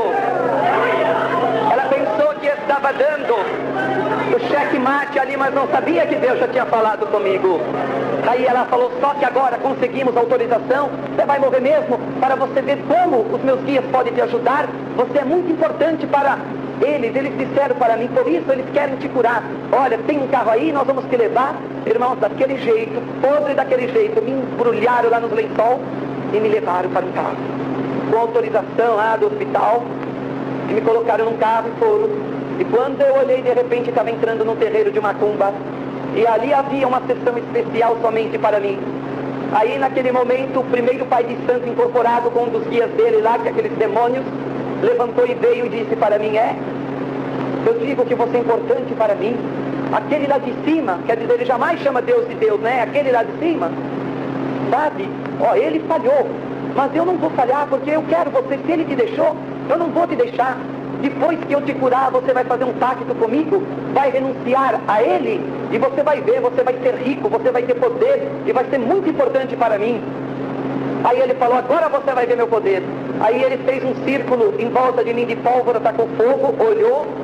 Aí ele pegou uma bacia plástica cheia de pipoca, jogou na minha cabeça, foi jogando, e ele ia dizendo, pegam, dizia para aquelas mulheres que estivessem de branco, pega cada grão de pipoca e não deixa se perder, vai colocando de volta na bacia. Aí ele pediu um punhal. Aí ele falou assim, viram a cabeça dele para trás. Aí uma pessoa lá virou a minha cabeça, eu olhei, aí ele pegou o punhal e começou a enfincar no meu calcanhar e foi empurrando-no. Quando eu olhei, tinha varado no dedão do pé. Aí ele disse, tá vendo o meu poder? Está aí, enfinquei tudo esse punhal e não saiu uma gota de sangue e você não sentiu dor. Mas quando eu quero, olha o que acontece. E aí ele puxou. Quando ele puxou, começou a sair aquela sangueira e ele dizia, pega o sangue dele e também não deixa perder. Aí disse para os pais de santo, agora pega o sangue, fez vela vermelha, branca, e vocês pegam esse punhal e essa bacia cheia de pipoca. Eu quero vocês antes da meia-noite, antes que entre a linha da esquerda, eu quero vocês no cemitério da Vila Formosa, e eu quero vocês lá no meio daquele cruzeiro. Quantos dos irmãos conhecem o cruzeiro do cemitério lá? Os irmãos viram, né, que aquilo lá tem quase uns 20 metros de altura. E falou, eu quero vocês lá e eu vou estar lá esperando e faz o trabalho. Só que é vida por vida, o demônio dizia para o pai de santo. Não deixa ninguém virar as costas depois que o trabalho tiver feito. A responsabilidade de vocês. Quando chegamos naquele cemitério, irmãos, entramos lá dentro e quando chegamos naquele cruzeiro, às 9 horas da noite, começaram a fazer o trabalho. Colocaram aquela bacia prática de pipoca ali, enfincaram o punhal no meio, começaram a acender velas em volta, começaram a fazer mais coisas. Quando o trabalho estava completamente feito, os pais de santo falou, agora todo mundo sai de costa. Só que ninguém, irmãos, ele dizia, ninguém vire para trás, mas, hein? Só que eles tomaram conta de todos os meus parentes, de outros que estavam junto ali. Só que esqueceram de mim, quer dizer, se está morrendo não precisa se preocupar. Só que estava lá dentro de mim, falei, Jesus, eu não tenho nada a perder, eu vou virar para trás. E eles tomou uma preocupação com todo mundo, irmãos, com todo mundo, esqueceu de mim. Mas aí eu estava sendo carregado, quando eles afastaram 50 metros, eu virei a cabeça para trás e olhei. O fogo daquelas velas estava da altura daquele cruzeiro de quase 20 metros, que é impossível uma vela fazer fogo dessa altura, certo?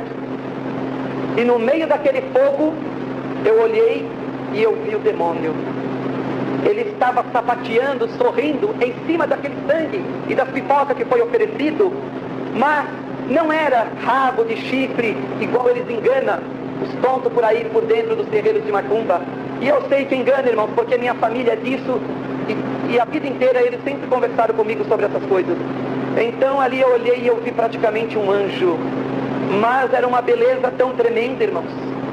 Era uma beleza, não é glória a Deus não, irmã, o diabo é terrível, né? Não vamos dar glória a Deus para o nosso inimigo não, senão... E ele tinha ali, naquele momento, irmãos, eu vi como ele era. Se nem os pais de santo vê como ele é na verdade, ele engana os pais de santo. Mas acontece que ali eu vi, e ele se revoltou, porque quando ele olhou, ele viu que eu estava olhando, ele começou a chutar todas aquelas bandejas de pipoca, aquelas velas, e na mesma hora o pai de santo que estava na minha frente começou a ficar leproso. Porque o trabalho foi quebrado e ele tinha avisado. E acontece que os outros pais de santo falaram, mas o nosso amigo não vai morrer não, seu miserável, você vai junto, a gente queria te ajudar, e olha o que você fez. E eu pensei lá dentro, Satanás, você conhece, você sabe que não queria eu estar aqui, eu fui trazido à força aqui, eu não disse que queria estar aqui.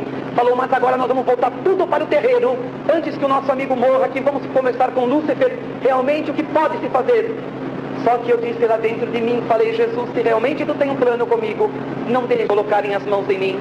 Quando nós estávamos entrando naquele terreiro pela segunda vez naquela noite, aqueles pais de santo que estavam lá dentro do terreiro esperando nós começaram a andar para trás.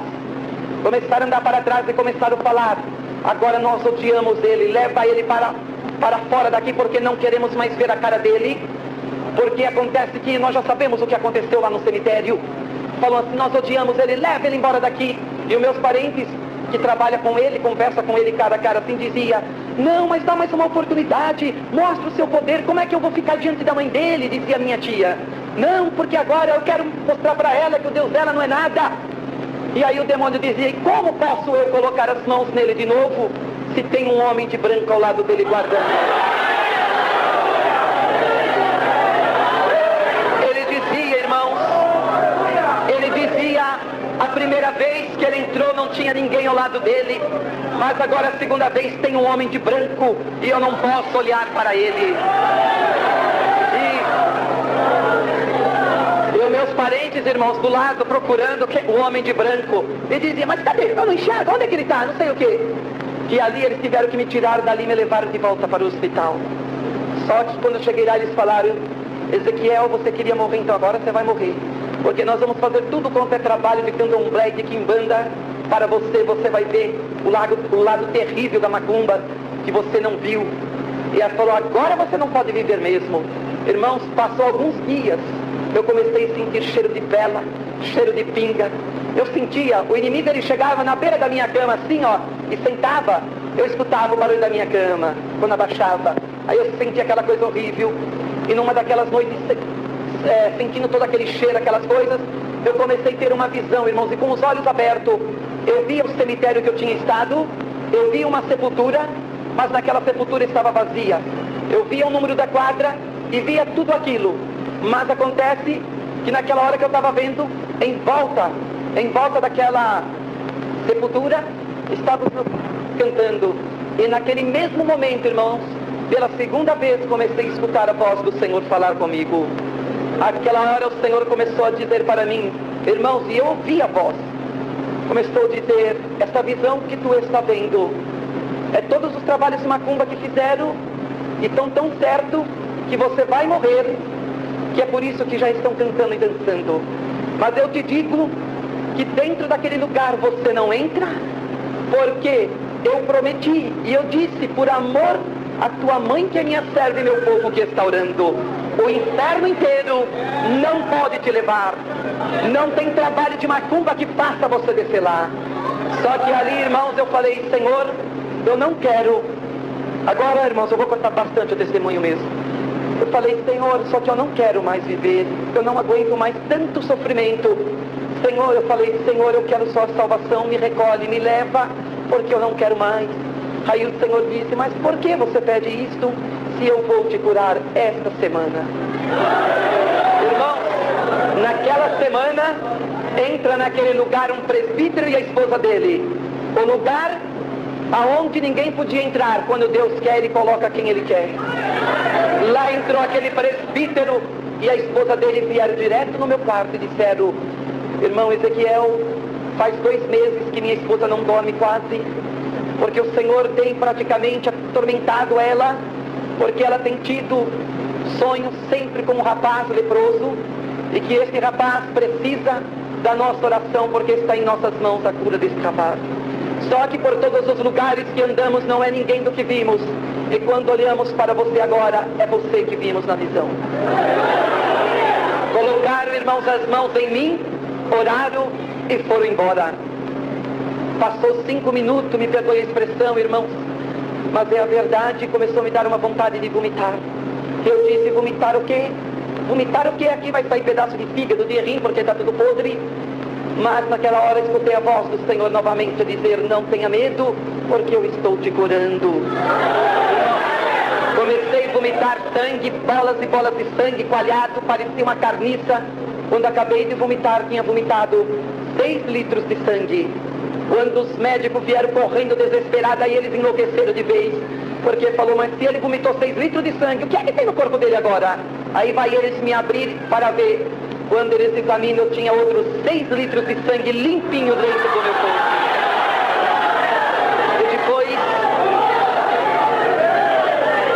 E depois, irmãos, de tudo isto, eu comecei a me recuperar e fui melhorando, e os médicos não se conformavam, e fui melhorando ali, fui melhorando.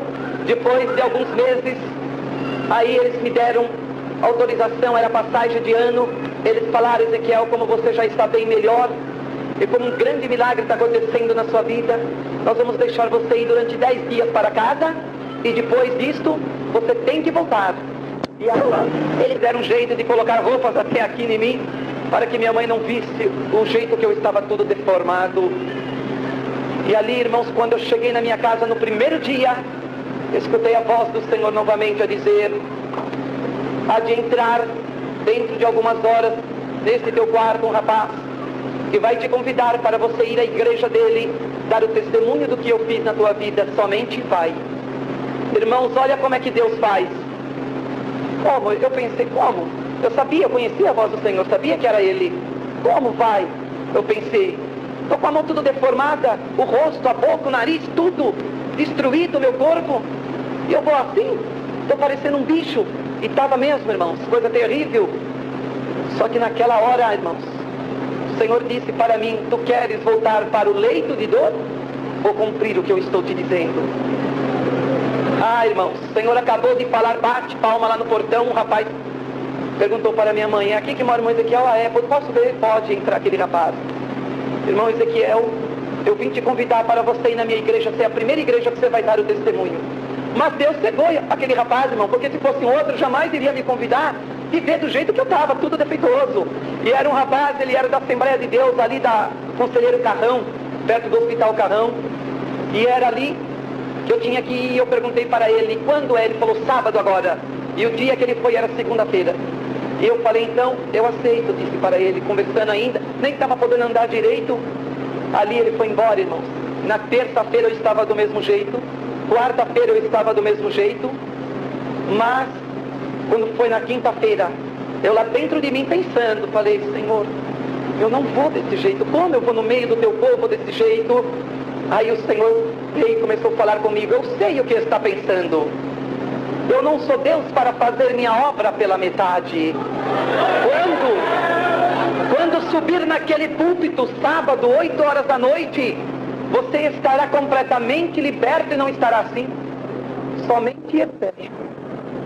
Irmãos, quando foi terça-feira, 10 horas da noite, começou a me cair um sono tão pesado, mas não é um sono normal que a gente tem, era um sono diferente. E ali, irmãos, eu não aguentei dormir. Quando eu acordei, era 4 horas da manhã de sábado, mas naquela escuridão eu mexi a mão assim, eu falei, mas minha mão está mexendo? E ali eu levei minha mão ao rosto, eu falei, mas cadê aquele buraco, aquela deformação? Eu não senti, irmãos. Aí eu coloquei a mão onde tinha aqueles buracos terríveis na minha perna e não via mais. E fui colocando onde estava tudo o meu corpo deformado e não via mais. Eu comecei a ficar assustado em cima da cama. Eu falei, algo aconteceu.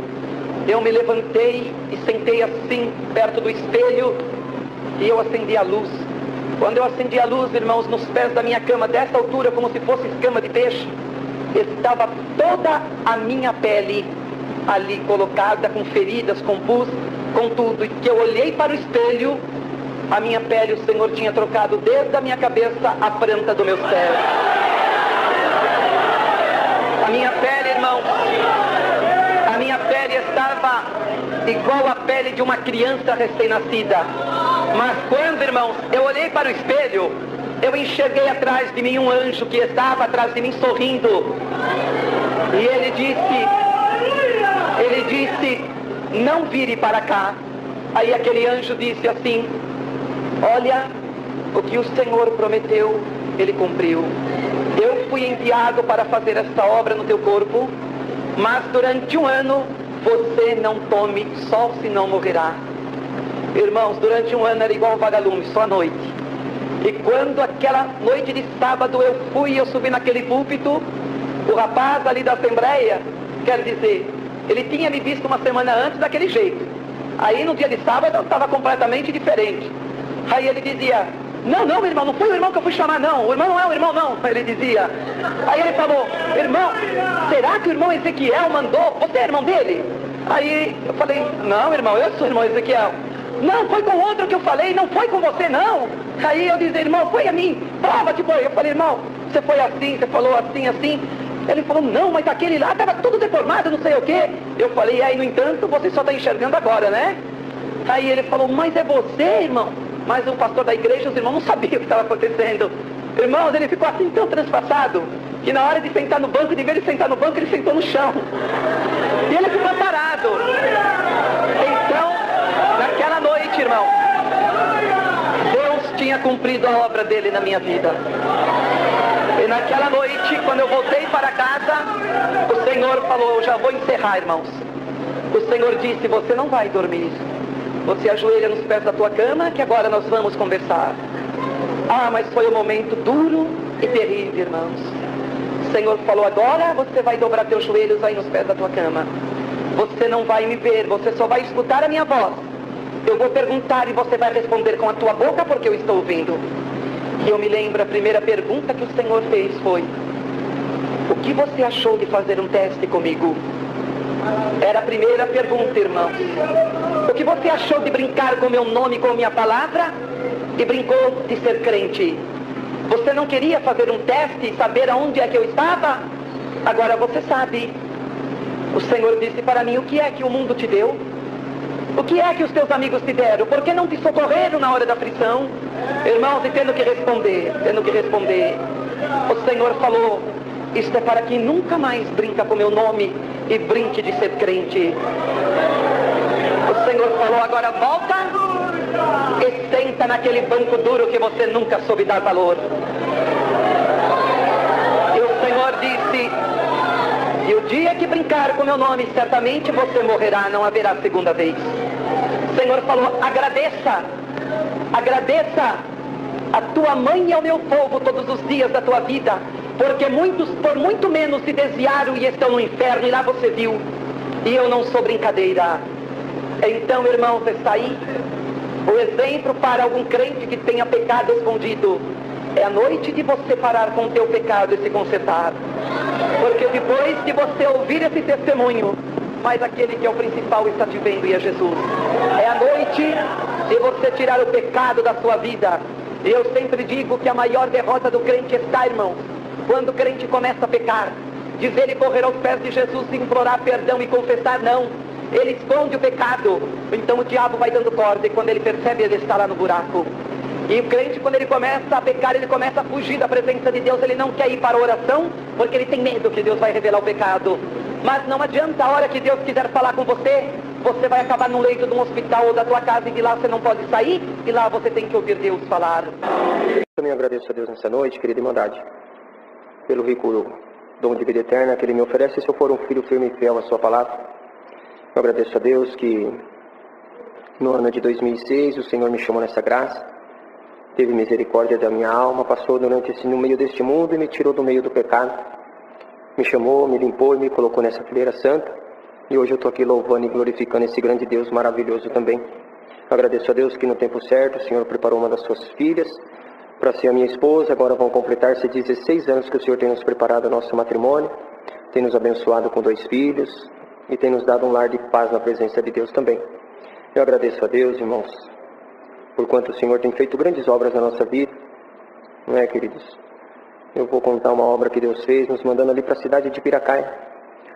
Por isso que a palavra de Deus, ela é sábia, não é, irmãos? Quando ela nos instrui que a vida, o caminhar de um irmão é diferente do caminhar do outro. Não tem como ser o mesmo, o destino é o mesmo, o rumo é o mesmo, mas a nossa trajetória nessa terra tem as suas idas e vindas, não é assim, irmãos? E para mim, no ano de 2015, o Senhor me surpreendeu, não é, irmãos? Me tirou aqui do Itaim Paulista, da região leste, aqui junto com os irmãos.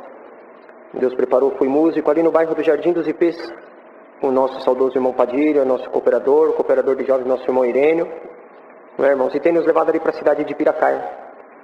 Só que, quando Deus preparou de nós mudarmos para lá, O Senhor nos deu a graça, irmãos, aqui na nossa cidade, aqui na capital, de nós trabalharmos na empresa Brinquedos Bandeirante. Boa parte da Irmandade conhece. Tinha aqui na Vila Ema um escritório e a parte de produção era ali em Ferraz. E eu trabalhei ali, irmão, salvo erro, por 9 anos ali naquela empresa. E o Senhor tem me abençoado ali, irmãos, tem abençoado a minha esposa também na área profissional dela, aqui nessa cidade. Mas no tempo, irmãos, do Senhor chega na vida de todos nós. Não é, irmãos?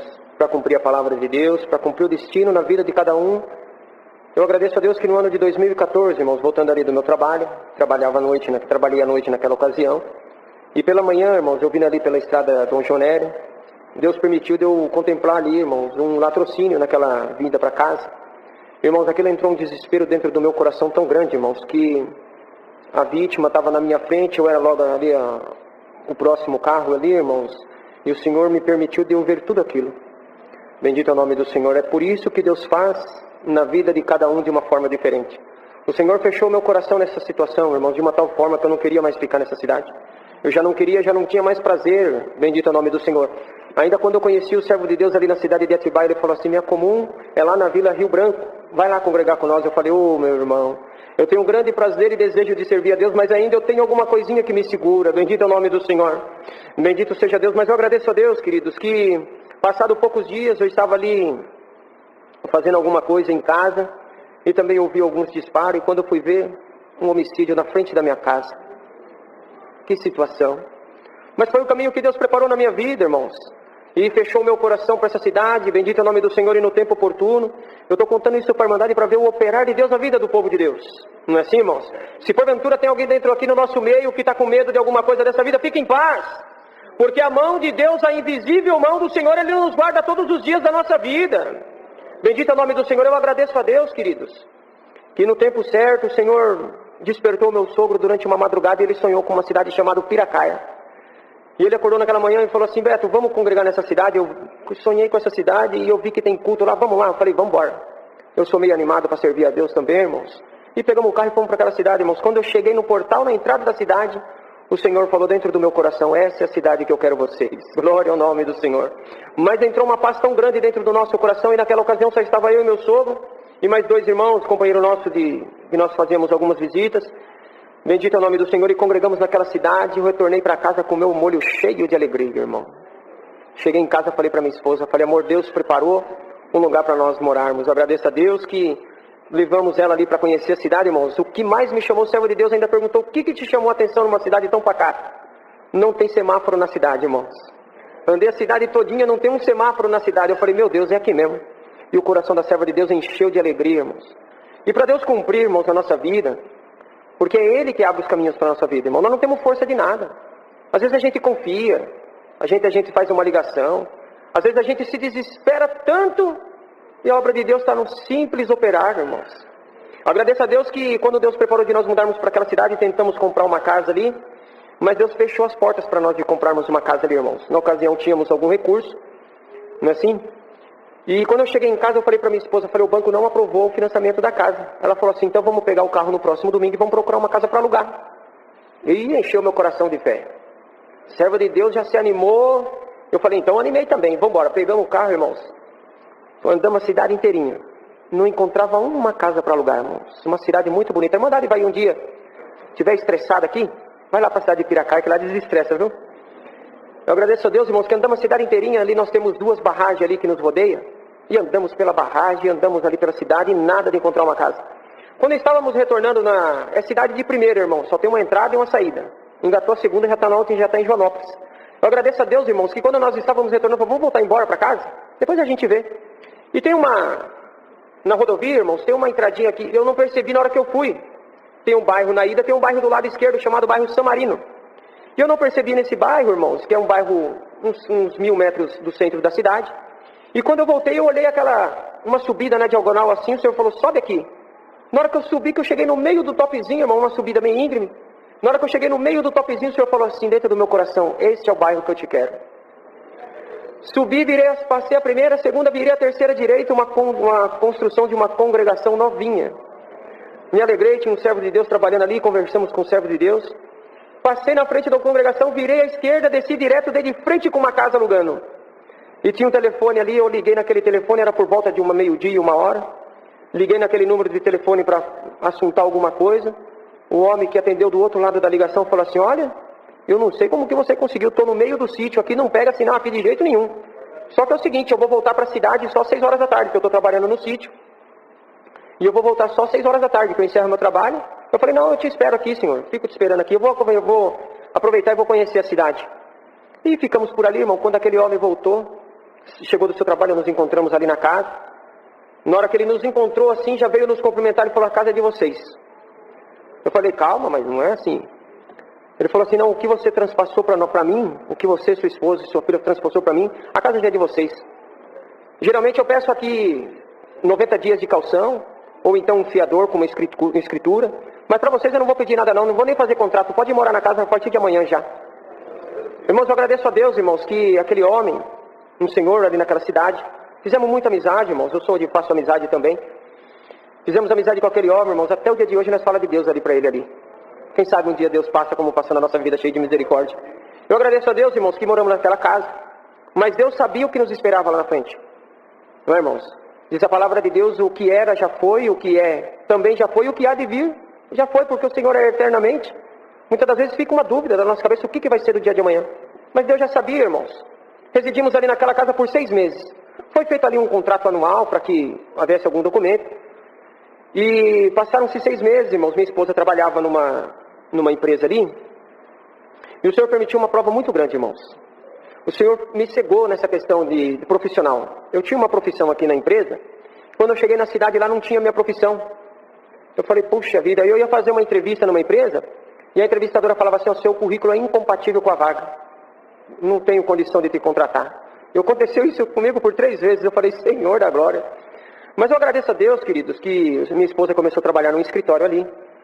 E passado algum tempo, irmão, salvo erro 6 meses mesmo, o servo de Deus que é dono daquele escritório falou assim para minha esposa, falou: senhora Mari, eu tô com uma casa ali no São Marino, vamos morar naquela casa lá? Porque vai dar certinho para vocês. Ela falou assim: não, mas a gente tá não, vai morar, vai lá ver a casa lá. E nós fomos, irmão, fomos ver a casa. E Deus preparou, irmãos. Ele falou assim: ó, você vai fazer o seguinte, você não vai nem pagar o aluguel lá. Se eu vou fazendo, você vai fazendo algum serviço aqui para mim no escritório e nós abate aí. E foi assim, irmãos. E eu fui conversar com aquele homem que tinha alugado a casa para mim, com um contrato de 1 ano. Eu falei assim: olha, seu Nicola, eu vim aqui pra gente se negociar, né? Porque eu vou sair da casa, aconteceu isso, isso e isso. Ele falou: Beto, a hora que você sair da casa, você me entrega a chave e você não me deve nada. Eu falei: mas tem um contrato, eu tô sem rescindir no contrato. Ele falou assim: você foi o melhor inquilino que eu tive até o dia de hoje. Para mim você não deve nada, pode pegar e sair para lá, não tem problema nenhum. Nós vamos continuar sendo amigos. Eu falei: então tá bom, seu Nicola. Moramos naquela casa, irmãos. Deus conhecendo a prova que nós iríamos passar. Fiquei desempregado ali, irmãos, durante 1 ano e 7 meses, se eu não me engano. E bendito é o nome do Senhor. Uma prova muito árdua nos pegou ali, irmãos. Um desespero tomou a nossa alma. E quando surgiu uma vaga de emprego ali naquela cidade, eu fui trabalhar de ajudante de produção numa fábrica. Agradeço a Deus, irmãos, que 3 vezes o que eu ganhava ali, eu fui ganhar menos ali naquele emprego. Mas foi o que Deus preparou na minha vida, irmãos. Eu cheguei num extremo da minha prova. Eu falei: Senhor, eu vou ter que voltar para São Paulo, Senhor, porque olha a situação que eu estou passando com a minha família.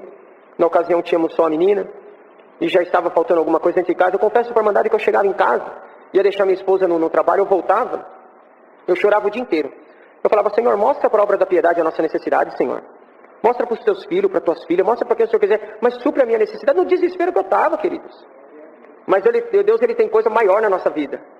E, irmãos, e por misericórdia de Deus, nunca deixei sair o sorriso do meu rosto. Ninguém nunca percebeu a prova que nós passamos ali. Certo é que passamos essa prova, irmãos. Aí minha esposa, ela não podia gerar. Eu vou contar para a Irmandade um pouquinho detalhado, tem um pouquinho de paciência, que a Irmandade vai entender o desfecho, irmãos. E minha esposa não podia gerar, irmãos, e um dia o Senhor mandou a palavra e falou que ela geraria. E nós já estávamos morando nessa casa, na prova que nós estávamos passando. Por misericórdia de Deus, já não estávamos pagando aluguel, de certa forma, porque minha esposa prestava um trabalho ali. E bendito é o nome do Senhor, e minha esposa ficou gestante do nosso filho.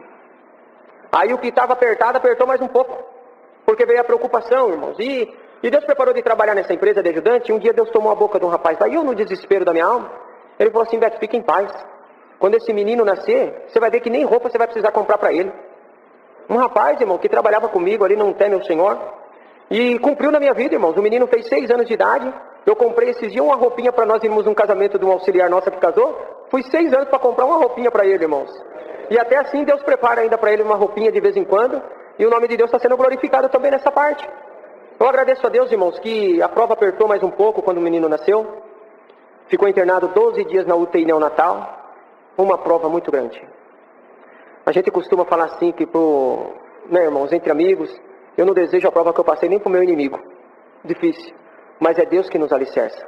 É Deus que estrutura esse povo. É por isso que você está aqui nessa noite. Porque você está estruturado em Cristo Jesus. Isso aqui não é obra fundada a partir de sentimento humano. Isso aqui não é obra fundada a partir de mérito humano. Isso aqui é obra fundada pelo amor de Cristo por nossas almas. É por isso que sofremos, mas nunca seremos abalados. Não é assim que diz a palavra, irmãos? Eu agradeço a Deus, queridos, que a prova apertou tão forte, para a Irmandade ter noção, que eu falei assim para minha esposa: vamos buscar a palavra e vamos embora para São Paulo. Vamos voltar para lá. Né, irmãos? Uma prova, não conseguia estabilizar, irmãos. Era uma situação difícil, conta atrasada. Mas eu agradeço a Deus que a bondade de Deus chegou na minha vida no momento certo. Fui buscar a palavra. O Senhor mandou um servo de fora naquele dia e falou assim: filho, fique em paz. Foi eu que te trouxe aqui para essa cidade. Fui eu que te preparei até aqui. Bendito é o nome do Senhor, para te estruturar, porque a obra que eu vou fazer na tua vida, eu preciso de você forte. Continua mais um pouquinho que eu estou chegando na tua vida, que eu vou abrir uma porta que homem nenhum vai ter o poder de fechar. Bendito é o nome do Senhor, mas suporta mais um pouquinho, porque dessa porta sairá a tua benção material. E eu te trouxe nessa cidade porque eu preciso de você aqui, filho. Suporta mais um pouquinho. Eu cheguei em casa em oração, pedi misericórdia para Deus. Eu falei: Senhor, tem piedade, Pai. Eu sou fraco, na verdade, mas me ajuda, Senhor. Irmãos, passado um pouquinho de tempo, Deus preparou, irmãos. O Senhor mudou a minha profissão ali naquela cidade. O Senhor tem me abençoado, irmãos. Eu agradeço a Deus que um certo dia, só para a Irmandade ter noção, eu estava ali naquele trabalho um sábado, irmãos. Um sábado trabalhoso, irmãos. E eu adquiri até uma enfermidade ali naquele trabalho. E um rapaz chegou em mim e falou assim: ô Beto, por que você não faz um curso de barbeiro? Eu falei: rapaz, confesso para a Irmandade, eu não tinha dinheiro para pagar as contas, irmãos. O que tinha era regrado. Pagava certinho. E de vez em quando ainda faltava alguma coisa, porque a Irmandade sabe que com criança pequena às vezes dá uma diferencinha. Fica enfermo, precisa de um remédio, precisa de uma fralda, precisa de um leitinho especial. Mas entrou uma fé tão grande no meu coração quando aquele rapaz falou aquilo. Eu falei assim: rapaz, eu vou fazer mesmo. Segunda-feira eu vou lá fazer a matrícula. E de fato eu fiz, Irmandade. Segunda-feira eu fui lá naquela escola e fiz a minha matrícula. A moça falou assim: ó, tem que pagar, a Irmandade perdoa só vai ter que pagar R$150 aqui agora. Eu falei: meu Deus do céu, onde que eu vou arrumar R$150? Eu falei: já estava no limite do banco. Eu falei: passa no débito aí, moça. Já vai, faz um pouquinho já, daqui a pouco Deus prepara. Já estava no limite ali do banco, já tinha feito alguma coisa ali. E eu fiz, irmãos. Fiz a matrícula, iniciei o curso dia 17 de setembro de 2017. Quando foi no dia 26 de setembro de 2017, uma semana depois, um servo de Deus ali na nossa região tem uma clínica de recuperação. Ele falou assim: irmão Beto, eu comentei com ele alguma coisa, ele falou assim: você vai cortar o cabelo do pessoal lá na clínica. Eu falei assim: santo Deus, glória a Deus, irmão, eu vou com alegria. Ele falou: não, mas você já pode marcar que você já vai agora essa semana. Eu falei: não, irmão, eu fiz só uma aula do curso. Eu só fiz uma aula, eu não tenho condição de ir. Ele falou: olha, pode ir lá, que eu já conversei com eles e está tudo certo. Não tem problema, eu já expliquei que o irmão vai aprender a cortar cabelo e Irmandade. Cheguei naquele lugar, tinha 27 cabelos para cortar. Glória a Deus, que alegria. Eu cortava o cabelo daqueles irmãos, numa felicidade, numa alegria, irmãos. Imagina um barbeiro começando o serviço sem nem ter começado o curso. Que coisa linda que ficava o cabelo do servo de Deus, irmãos. Mas a paciência deles me estruturou. A misericórdia daqueles irmãos. Irmãos, mediante esse testemunho eu vou pedir oração à Irmandade. Orem a Deus para quem está internado dentro de uma clínica. Situação difícil. Mas são amorosos, irmãos, quando estão em tratamento. E a paciência daqueles irmãos, durante 3 meses, eu fiz esse primeiro trabalho, eu cortei os 27 cabelos. Levei uma semana para cortar 27 cabelos. Para a Irmandade ter noção, hoje eu corto 25 em metade do dia de serviço. Eu agradeço a Deus, irmãos, que levei uma semana, agradeci aquele irmão. Falei: irmão, Deus que te abençoe por essa preparação, irmãos. Irmão, ele falou: não, irmão Beto, pode cobrar que você vai receber. Eu falei: mas como, irmão? Olha a situação que ficou o cabelo dos irmãos, tem misericórdia. Ele falou: não, irmão, o outro que trabalhava aqui cortava, ganhava, você vai trabalhar, vai ganhar também. Eu falei assim: então faz o seguinte, irmão, me paga R$10 por corte, já tá bom.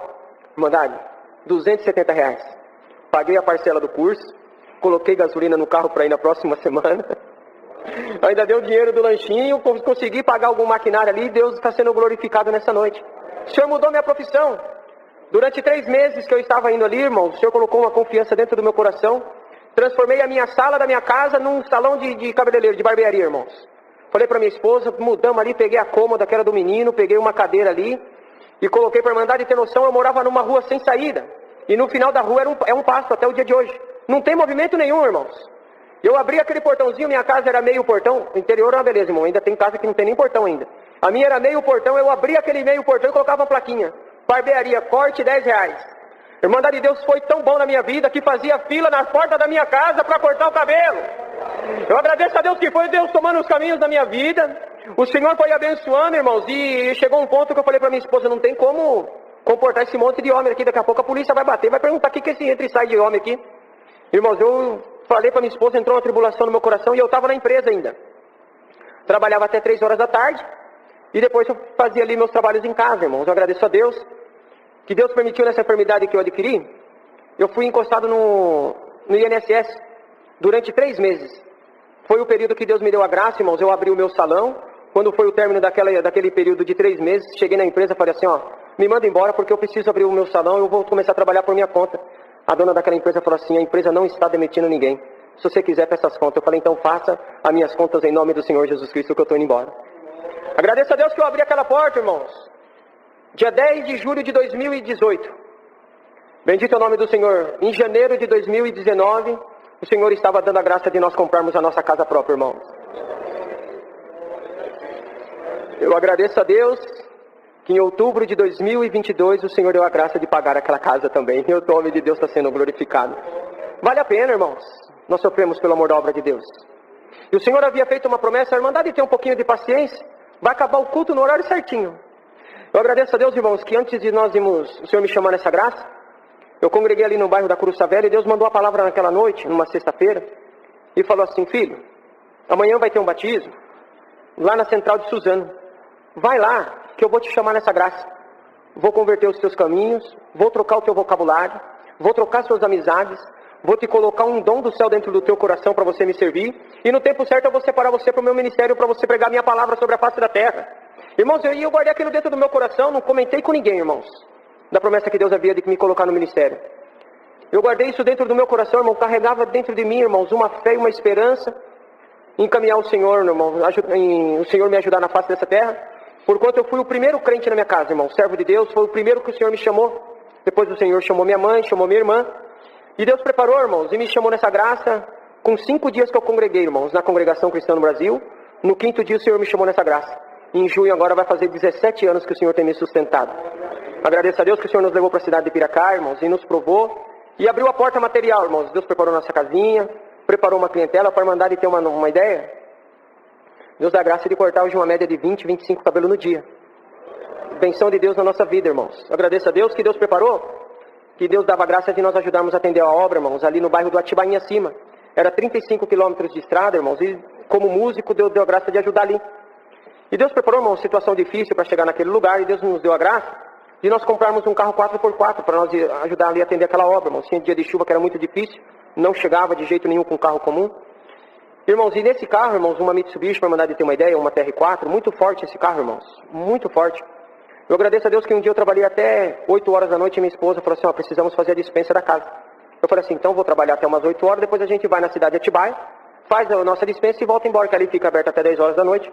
E assim fizemos, irmãos. E naquele dia 16 de outubro de 2021, nós fomos fazer essa compra, irmãos. E quando nós estávamos retornando nessa estradinha que eu contei para a Irmandade, que chega até Piracaia, estávamos vindo, a minha esposa do meu lado, os 2 filhos atrás.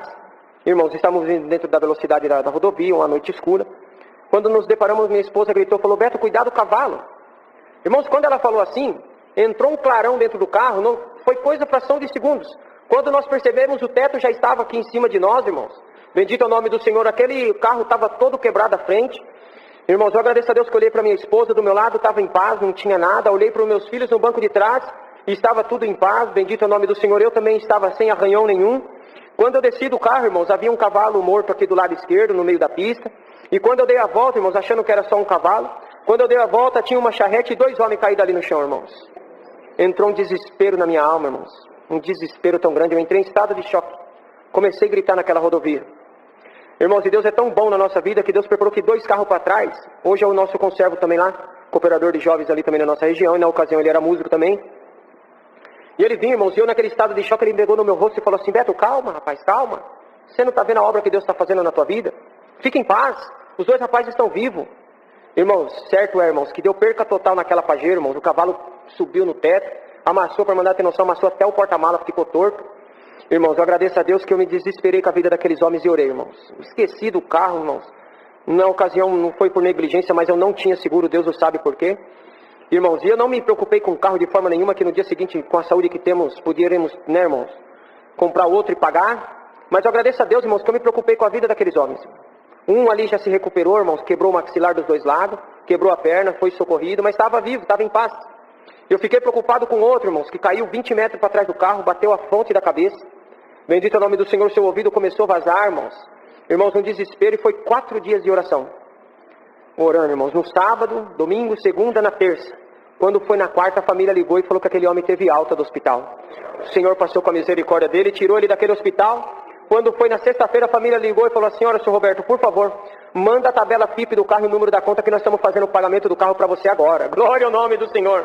Pagou aquele carro, irmãos, e Deus tem dado a graça, e hoje o nome de Deus está sendo glorificado. E compramos mais um carrinho, irmãos. A Irmandade, por certo, falou: irmão Beto, tá.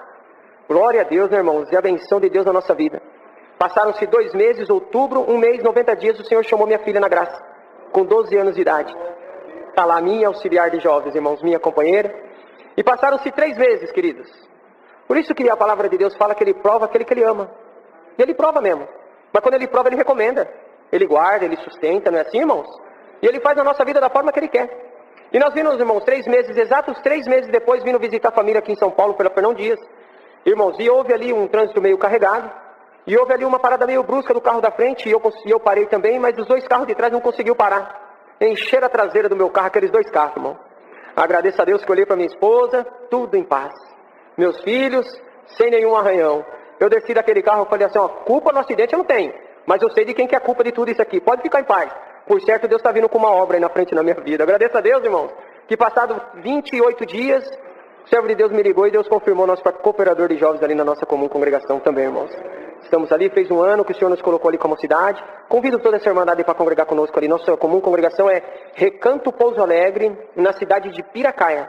Não, irmãos, tem a cidade de Pouso Alegre em Minas Gerais, mas a nossa é na cidade de Piracaia, no Recanto Pouso Alegre. Nossos cultos são às terças e sábados, e as nossas reuniões de jovens e menores. Numa preparação de Deus, congregue com nós ali também, irmãos. Temos grande prazer e alegria de receber a Irmandade, o servo de Deus, os músicos. Os nossos ensaios ali também são às quartas e sexta-feiras, às 19h30. E não é puxando sardinha não, tem um lanchinho depois do ensaio que fica campeão para todo mundo. Não é, irmãos? Irmãos, eu agradeço a Deus por tudo, irmãos, por essa força, liberdade. Deus seja sempre louvado.